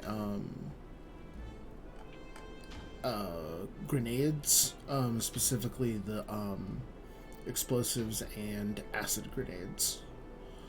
But I do have. I've never used. You want to know what poison I have? Oh, wait. I know why poisons. Poisons wasn't your thing. No, but I have a. I have a dose of crow poison. That is Yeah. From, but yeah. The poisons on hand were not on your sheet. Galen's sheet. Galen had all of our poisons. Well, then Galen shouldn't have died. That's true. But just with the amount of days we've been traveling, I've got a pretty sizable handful of acid and boom booms. And then we ended up getting, 2 antidotes? We spent 2 hours chilling, Okay. is that right? Yeah. That was a question. It's up to you. 2 hours there, and then there was the time frame. Actually, did they talk to us at all when we met the dwarf, or no? Did who talk to you at all? Did we have hangout time with the dwarf before yeah. Okay. Yeah, no, and you grilled her about her tattoos, and she's like, I'm not talking about them, shut the fuck up. So then let's say that you had time for 3. Okay. Well, 3 yeah, poisons. because I'd also specified that we would take the time to plan things out and look at the map and all that stuff, which I imagine would have taken a little bit of time. So Yes. So are we good with 4 antidotes, one for each of us, since I did not participate in any of those things. Sounds good to me. That's a So 4 hours maker, of work. Is that maker approved? Yes. Okay. Just to have the conversation, Garrick, you are obviously a frontline hit me baby one more time person. You see Garrick finishing putting the actual target on his back. Fighting up close, or do you prefer fighting from a distance? Well, I figured I would gather their attention by, stabbing one of them from range, and then making a lot of noise, and then hopefully not dying as I get swarmed by wyverns. Just a question of order of battle. I throw stabby thing, then we all throw stabby things. And are you gonna be grenading it, or are you gonna start whacking? I will do what is necessary at the time. Awesome planning. Ralith, are you a fan of flinging things from a distance, or are you one of those mages that likes to hit things with up close? I'm better at range, but I can hit things if they get closer to me. So I'm planning on using magic from afar until that option is no longer available. All right. So ideally, Garrick's in the front. I will be somewhere between Garrick and Ralith, and Jurgen, you can float. I cannot float. I do not have that ability any longer. Is buoyancy related to the dreaming? Or the fade? We are not in a aqua terrain. Congratulations, Garrick. You are the right man for this job. Anyways.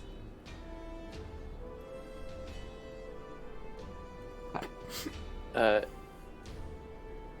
do recall us having a couple of the spider venom poisons. I'm just going to apply that to the spear that I'm going to throw. One of them's going to get some dex damage, hopefully. If these things are poisonous or venomous in and of themselves, will they be less affected by any poisons we might inflict on them? That is a good question. Hey, Maker. Spider venom. What kind of venom is that? Does it destroy blood? Does it? It dex. Drops their dex by 2 points. Okay. Is that distinctly different from wyvern poison? Like, is there any reason to believe that they're compatible? Well, what do you mean by compatible? Like, immunity to one would convey immunity to another? Or is it that... You have the information you got on your animal lore roll. Yeah, it should work. Wonderful. Hey, 50 chance I'm right. Wyverns are basically just giant spiders, aren't they? No. They're giant. No, I call them Nope Rope Deluxes. So essentially wyverns are dragons, but they don't have forepaws. I know. I'm just having fun with it. My apologies. Carry on. They are the Nope Rope Deluxe. Nope Rope Deluxe. Oh, that's going in the notes.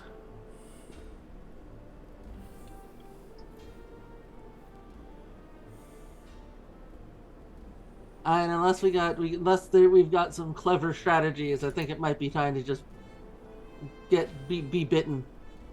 Yeah, I mean, I don't really have any good locations to go to like there's no location that we can drag them to. Hey, Maker, is there a location that we can drag them to and then collapse the tunnel on them and destroy them without a heavy fight? But we need the tunnels. Drag the wyverns? Yeah. The wyverns are about automobile-sized. Okay, so, fine. You could try luring them. Yeah, we want to kite them. Is there like so these things' biggest advantage against us when you get right down to it is the fact that they can fly and we can't, because I did not bring my griffin to go into the mines.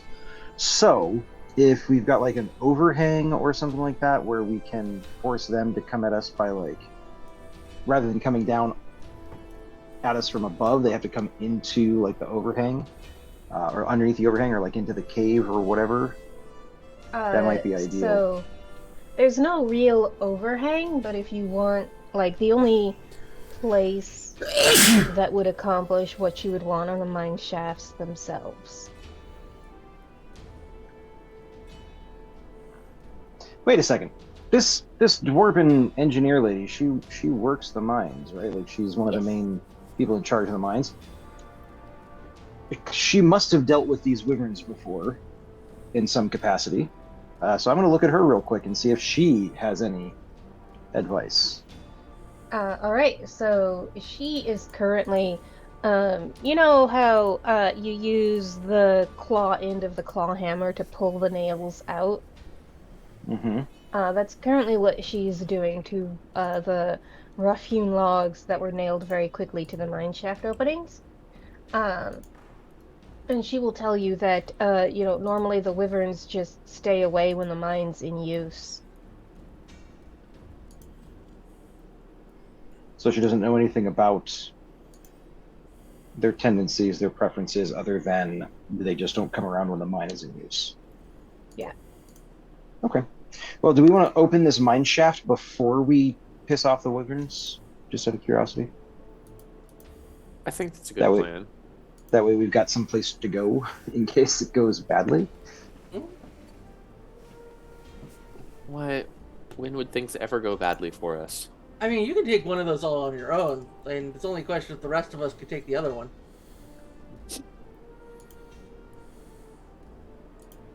I'm chuckling because I can see this suddenly being, and Devin's down.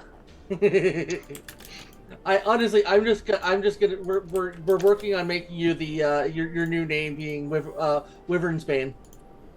Eh. I was thinking Iron Man. You So tactics are up to you. The wyverns are currently sunning themselves and napping, like reptiles on a sunny rock. but inside Nope. a mine. Hmm. No, outside the mine. Outside the mine? Okay. So, does anyone have any sort of tactical focuses? Like World War? Like military lore? Yeah, military lore. Yeah, I have that. I have Give me a deception. military lore check, difficulty 13. I have deception. It's a 5, a 6, and an 11. And when you want to try Yes. lying to the wyverns, let me know. That was a 15. All war is deception. Okay. You remember Garrick as something that Elena, she almost said it offhandedly, in that if she could send guards to clear out the wyverns, her main, so the reason that she pulled people back, was because of the fear of darkspawn. So theoretically, if y'all succeed on your stealth rolls, you could just sidestep them, go back to Kirkwall, and tell the Viscountess, yeah, the wyverns are your problem now. Do you want me to try, Commander?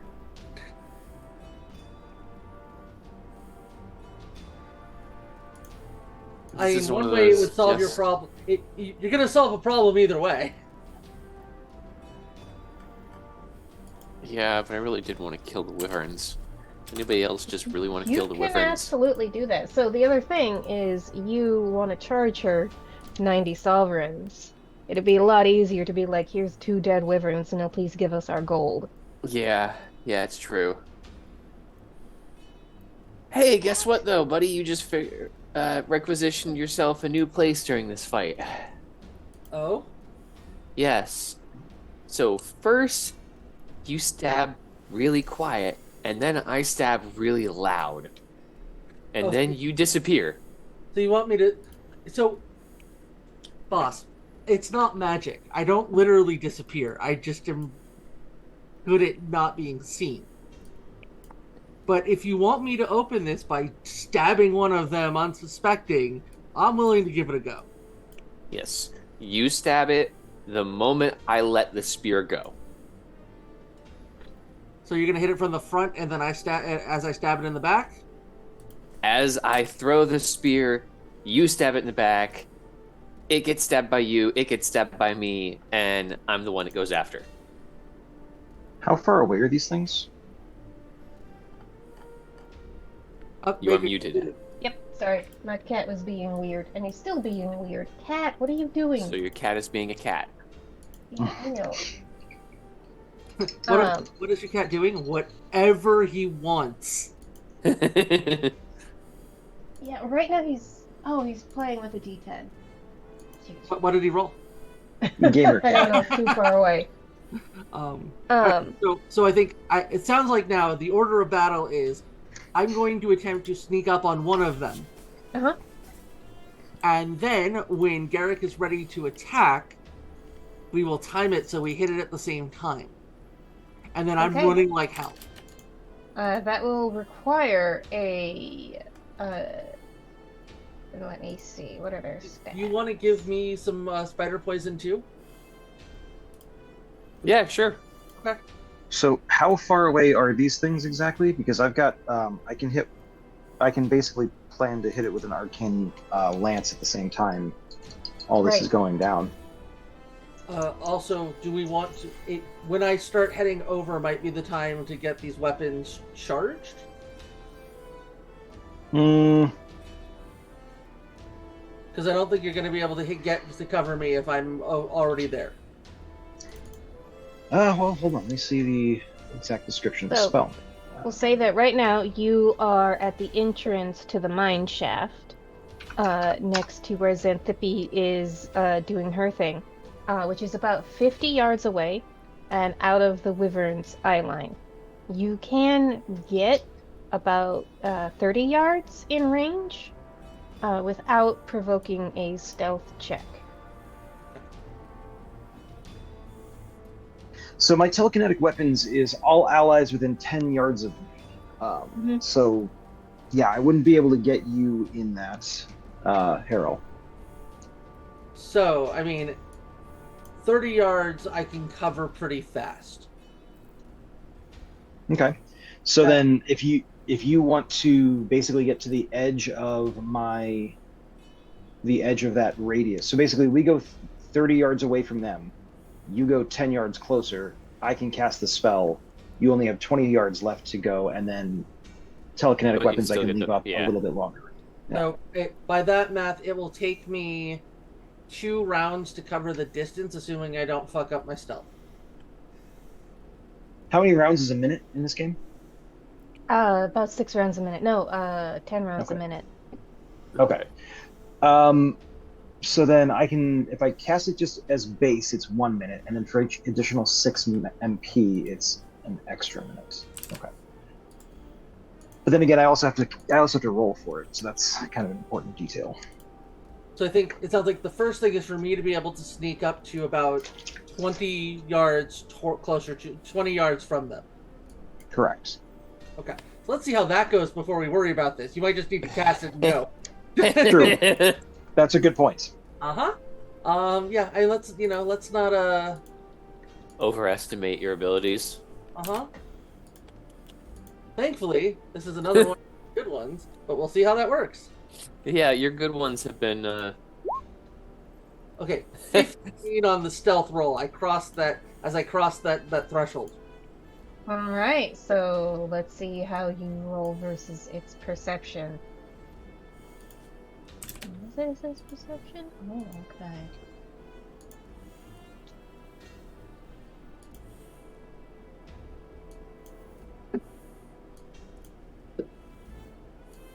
At just before, I'm also declaring I am going to use my Oh shit!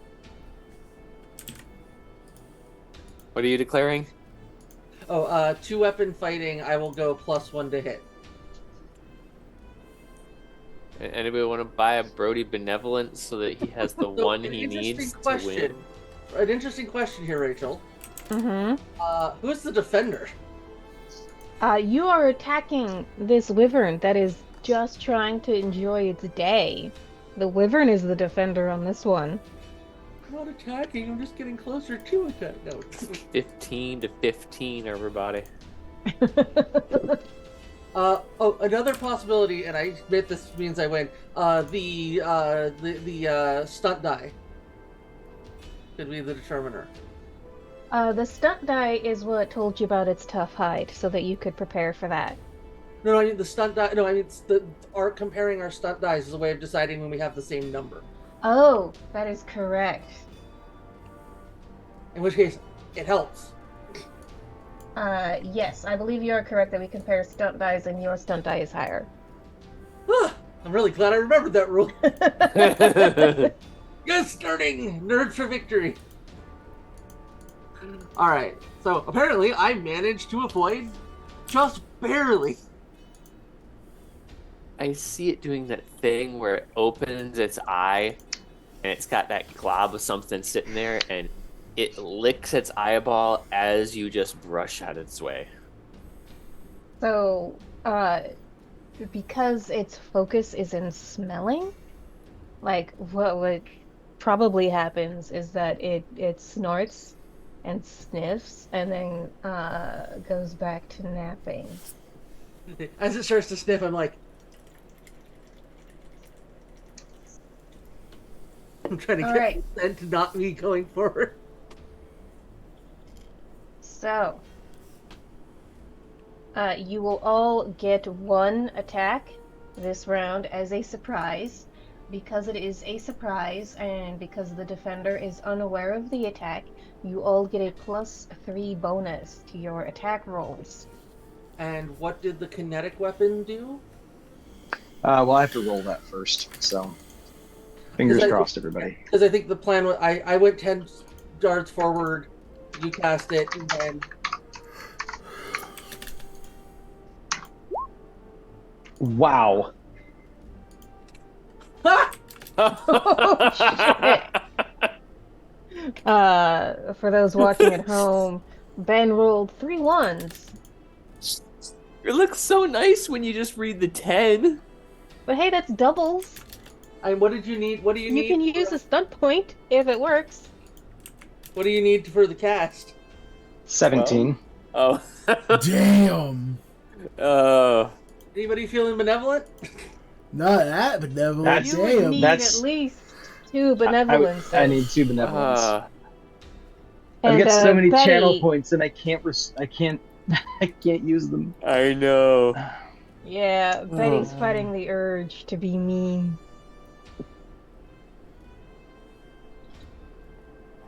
Well, no spell. Hold on a second. Well, hold on. There might actually be...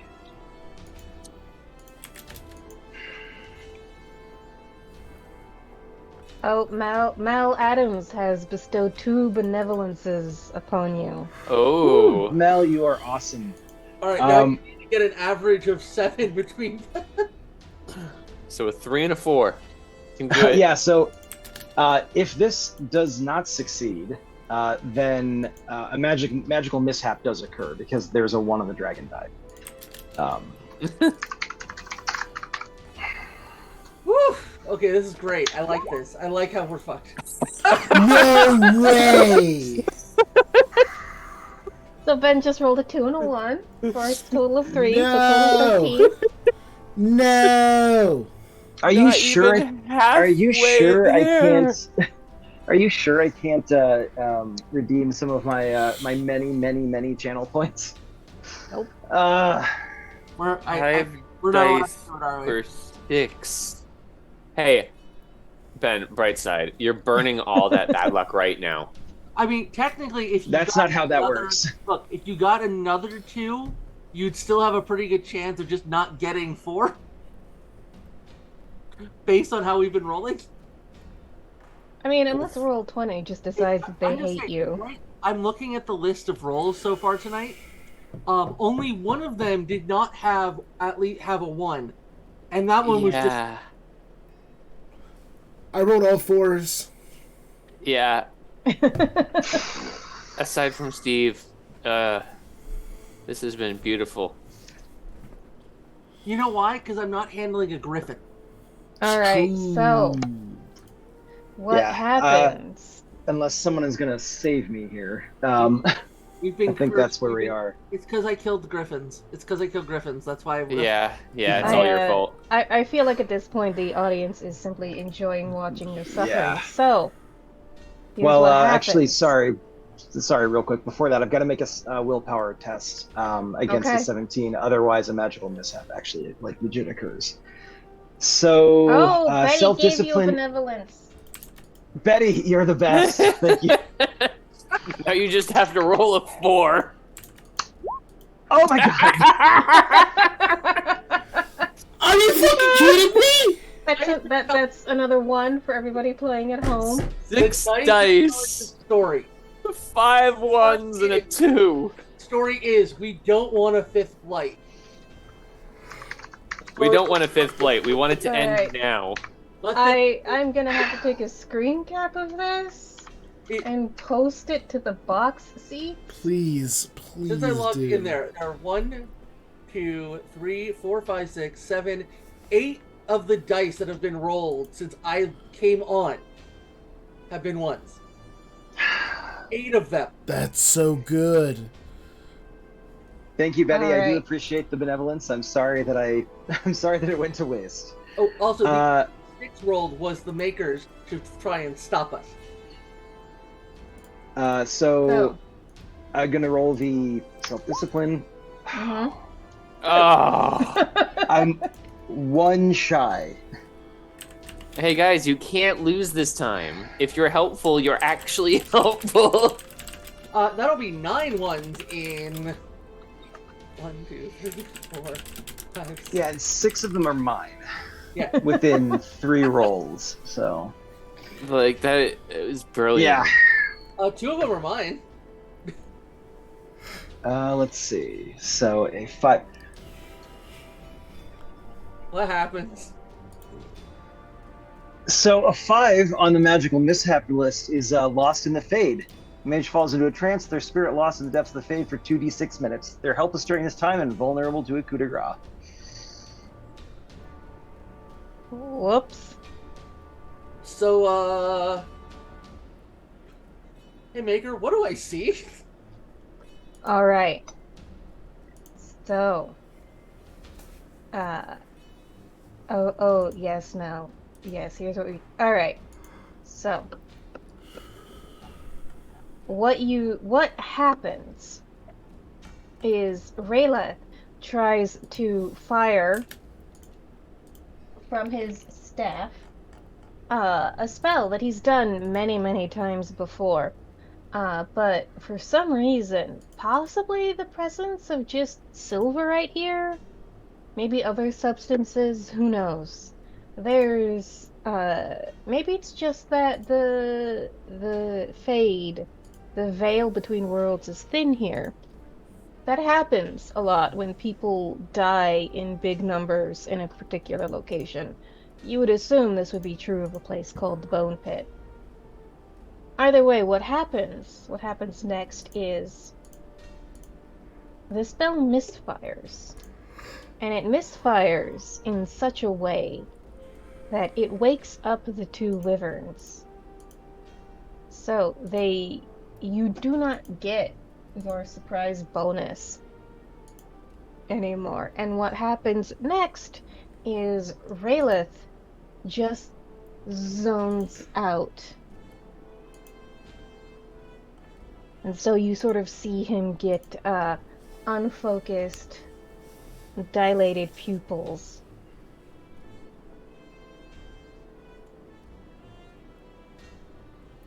And so I freeze. Look back with what's the problem? And then I see Raylith and I'm like,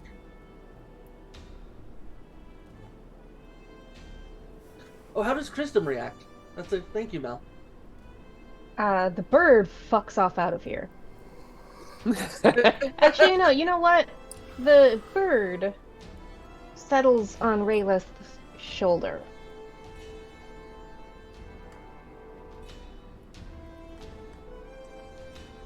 Oh no, Yeah. somebody's not home right now, and Krista might be able to take over a new body. Oh, Well, no. You still need to consent. Sure.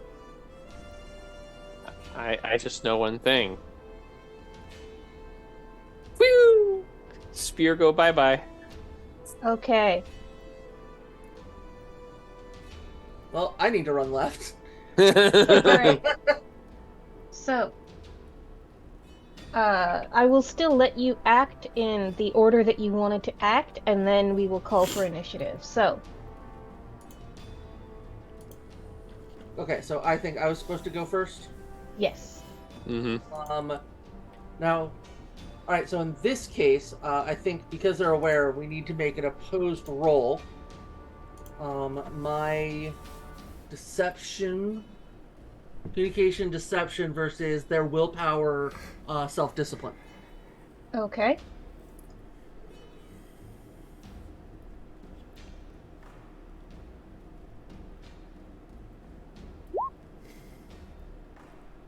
Ooh.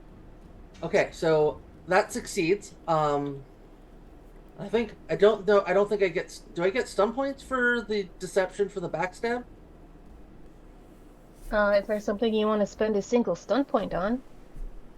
Actually, there might. Uh, um. So they're on a ledge right now. Mm-hmm. All right. Well, I'm climbing up. I will skirmish them 2 yards off or 2 yards down. Okay. But okay, now I actually so that works. So now I get to attack and do backstab damage. All right, roll the attack. So, the Wyvern's defense is, I had this all prepped and then I had to take a different screenshot. Their defense is 14. Okay. I hit. Okay. So that is 6 plus. Interestingly, in this world, don't do that much damage, but so I hit with the short sword and the poison.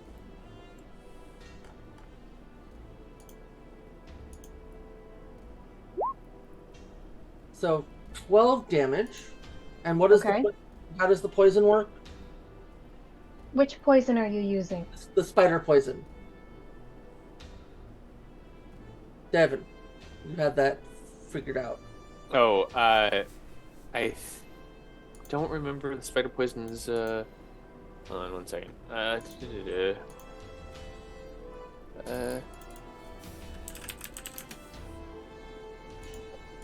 It imposes a -2 dexterity. Yes. It doesn't say it has any DC to fight. It just says that it does. Okay. So depending on how much of their dexterity is in their defense, that would drop it by 2 if they have at least dex 2. Okay. Yeah, at that point I'm like, ha! Oh shit. All right, so how much damage do you do? 12. So if they have an armor of 5, 7. Okay. They do in fact have an armor of 5. And they're -2 dex. Okay. So noted. And so I think Garrick wanted to make the next move? Mm-hmm. I throw a stabby. All right. Alright, and... Ooh! You said 14 hits, right? For the same one, if you're attacking the same one that Harold Mhm. attacked, a 12 will hit. Okay, yeah. I rolled 555, so I'm good. Nice. And...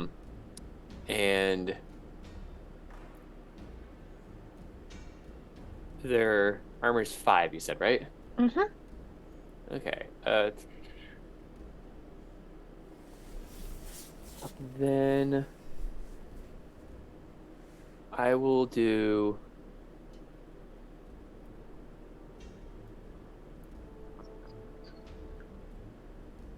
Mighty Blow and Piercing Attack.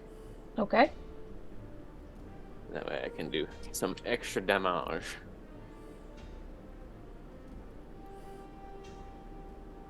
So now I'm going to do 2d6 plus 3, and that becomes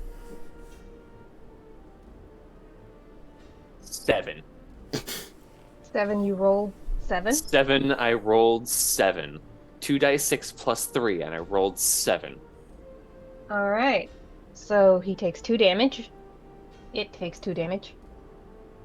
No, piercing, I do half armor. Oh, okay. Rounded down. So it's only All 2. right. I'm sorry? So it's only 2. You sound so incredulous about that 7, but I rolled 3d6 plus 7 and got a 10, so. I know. I was just hoping that the physical clicky clacks weren't going to betray me. All right. Jurgen, what would you like to do? So we're seeing these things and everything's kind of gone to shit and we're in the midst now. Yes. I will take out one of my acid flasks and,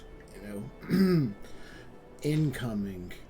And I will underhand toss it, hoping to crack it against the back of one of the wyverns, eating away at its armor rating.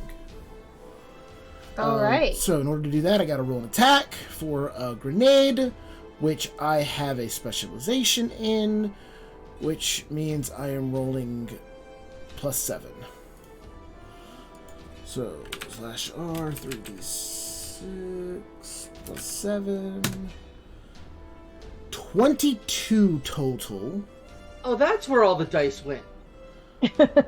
So that's good.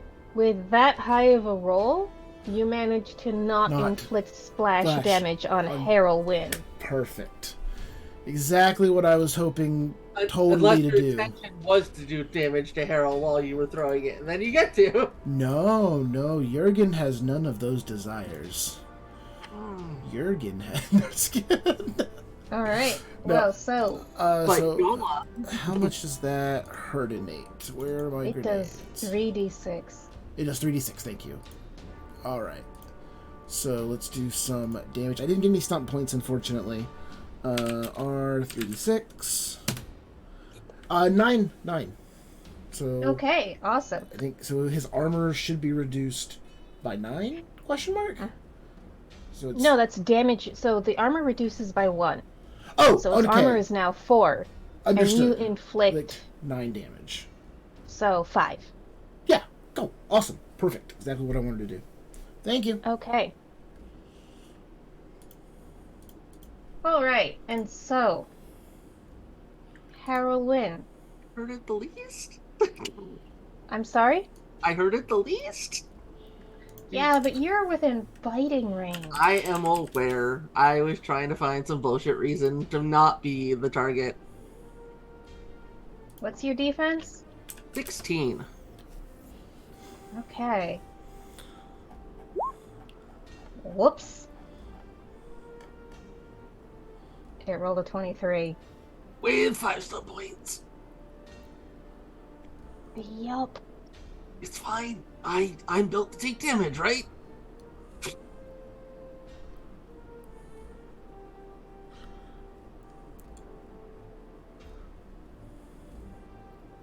Don't mind me, just doing a little bit of data entry.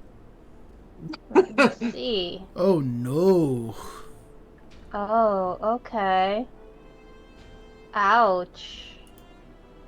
No ouch. No ouch. I deserve Okay. anything I'm given. I deserve it, so it's fine.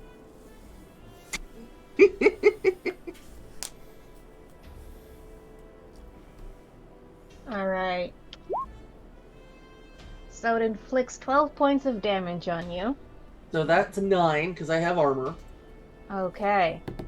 Let's see if I have- As it bites down, it also injects you with poison. Oh no. Mm-hmm. Venom. Yes, venom.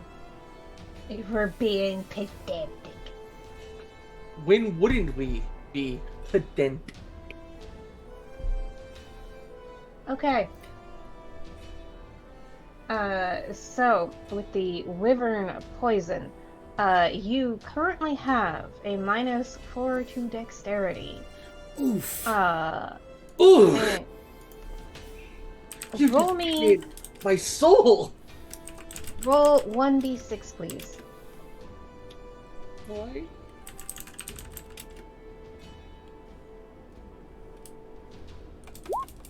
Six. What is your constitution modifier? Not a none.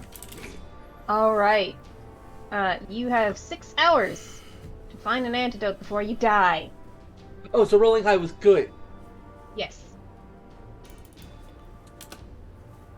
I've got something in my front pocket for you. Indeed. All right. And so, Rayla, This is the supposed to be. last thing that you remember is casting the spell. But then everything goes very weirdly fuzzy. And you come to absolutely sure that you are in the Fade. And there is a crow sitting on your shoulder. And you've seen this crow. It's been sort of like the mascot, the buddy of the other Grey Wardens. Uh, and you recognize it now, however. This is the demon inhabiting the crow.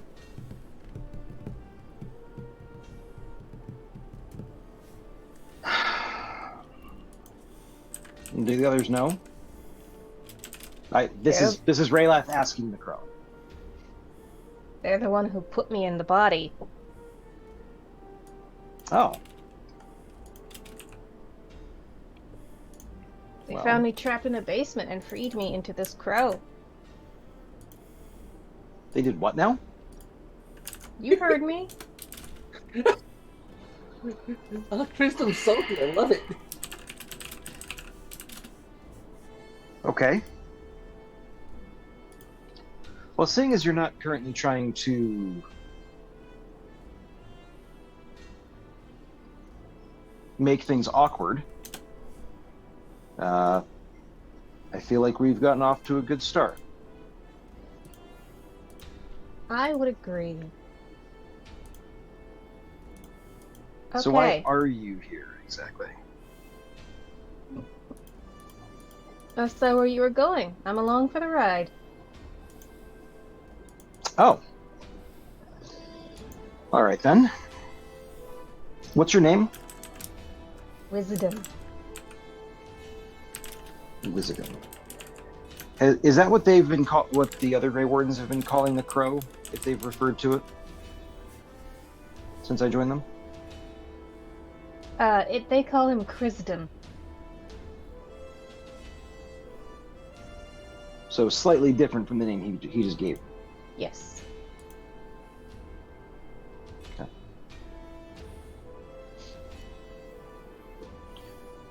Well, then I suppose we should get going, shouldn't we? You know they're all about to die, right? That's why we need to get going.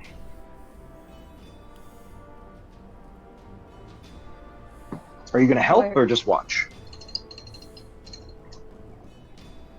What do you want me to do?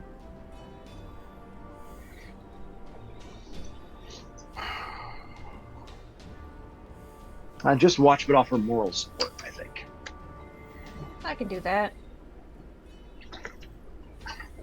I get the feeling anything more would come with some sort of a price to it, so. All right. How the hell do I get out of the Fade? This is an out-of-character question. Good question. Probably by wandering around until you find an exit door. Okay, well then that's what I'm going to do. Okay, so at this point, I know it's a little early, but I'm gonna put a pin in everything right now because What? yes, because here's the thing. This Rachel does not combat, have a fade encounter prepared. also, this combat will take a while. Okay. You cannot one-shot these. And I Or would can rather... we? I just saw how you rolled. We did Hey. okay. Wait, we did fine on the hitting part. It's the Okay. everything else. You did. We dropped it by an armor. It is -2 dex. It took a bunch of damage. There's 2 of them. So, Our you mage. focused fire. You focused fire on one. You did 15 damage. Uh-huh. It has 80 points left. Seems fine. And our mage is still like unconscious, right? Yeah, and we're down. yes. We're down. Technically, our heaviest hitter. Yeah, Rolith is What? not standing. Yeah. Sorry about that, guys. No, that's hey. No, Yeah. it's fine, but also, yes, I'm gonna need to figure out what the fuck happens to you in the Fade, and if I decide to be merciful and have Wisdom yank the other 3 of you into the Fade so you don't die by Wyvern. So here's another question. If we just wait, he's knocked into the Fade, or he's knocked out and he is asleep in the Fade? It's a little unclear. I'm gonna have to decide how I want to interpret that. It says that I go Yes. into a trance, and I am lost in the Fade. So I don't know if that means that my mind is lost in the Fade. Oh wait, it does say that I'm susceptible to a coup de grace. So my body is still there with them. Yes, so normally when you go into the Fade, it is through dreams. The last Okay. time someone went bodily into the Fade, it ended with a lot of screaming and crying, and that's actually kind of why you're fighting the Blight right now. The last time people went bodily into the Fade, it caused, the creation of an entirely new religion and the Maker to cast down a whole bunch of people and destroy everything for a while. Let's do that. Gotcha. So we shouldn't get that faded. Okay, Indeed. Grey Wardens have now decided we're not just going to stop this Blight, we're going to stop all Blights. So rather than run over, we are going to Okay. end a little bit early. I got 6 hours before I'm in trouble. Well, also Ben has Strahd that will also appreciate his presence, especially because he's the producer, so they kind of need him. I mean, I mean, in theory, I can stick around for between now and then. I mean, really, how long will it take for us to just get annihilated? I mean, with how our dice are running. That ominous. So what are we gonna play next? Well, I figured I'd try a rogue since I was the straight man this time. Alright, anyway, that is tonight's show. Thank you to everyone for being such good sports. Thank you for being such good players. Thank you to the audience. Thank you for your donations, your channel points spends. Sometimes the dice just decide they hate us. But anyway, stick around because in just under an hour, we are going to be playing Curse of Strahd. She is the Ancient. If you really miss Ben's face, you'll get to see him again. And I think a better camera quality. yeah, this is my phone camera. We Sorry. make him join on his phone for this game. Because we like to bully him. Anyway, now, what? If you want more Dragon Age content, come by on Wednesday. We completed Dragon Age 2 last week, so this Wednesday is going to be super fun. We're going to start Inquisition. I'm going to do character creation. We're going to play through as much of the prologue as we can. We're going to meet that fucking egg. Thursday, we're going to have Solid Metal, and or Ben will be painting minis. Actually, not stream. this Thursday. I'm not going this out of Thursday. town. Yeah, Oh, sorry. okay. Well, enjoy your trip. In Thank that you. case, swing back by on Friday. where we play Electric Memory, a Blade Runner story, where someone who will not be named decided to obtain a warrant to administer Voight Kampf to Eldon Tyrell's niece. That one has Sounds like a completely consequences. reasonable thing for Steve to do. If I remember Anyway. correctly, it was Leo's character who signed the warrant and asked me to do it. That's what I recall. That's fair. Oh, so it wasn't you that you're just acting upon the things that somebody else had set up. Now it makes perfect sense. I'm a rookie. He's a veteran. You know, That makes perfect sense. I don't really want to say the phrase, but you know, I did what I was told. Yeah. I know. It's a hard life. Yeah. Just I hope you learn from this experience for next time. So if you just want to do a quick round of goodbyes, and when we can see your face on the internet next. That's me. Hi, everybody. My name is Steve. I pronounce it he, him, and you can find me on Friday where I play one of many very good detectives working for Rep Detect. Blade Runner. Those words are doing a lot of heavy lifting. Oh, I love it. So, everyone, my name is Devin. You can find me online at Sword of Sullied, and I will be back on the internet right now. But also, in about a week, you can find me here again for the next Dungeon or Dragon Age game. Hi, I'm Brody, they, and I have been your resident Chaos Gremlin, Heroine. We'll see what we're playing next week, but Fiscal quicksand. And if not, you all have terrible figments of your imagination embodied in me.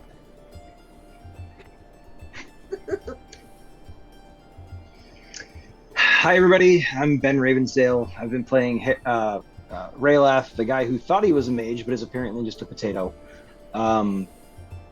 You can see me in some D&D Curse of Strahd here in about an hour. Hopefully, then I will stop being so salty about all the ones. Oh, don't worry. Your potato mage is gonna lead to something cool happening in the Fade. This is the secret quest log. Wait, is it he's gonna find a whole new party? We'll see. There's a bunch of Grey Wardens that were lost in the Fade. I found them, guys. Okay. Alright, so I have been your game runner. My name is Rachel. You can find me stolen fires pretty much everywhere. My cat is demanding attention and playtime, so I am going to go do that. You should all stick around to watch Curse of Strahd. She is the Ancient, and we will see you all next week. Thanks, everybody. Bye.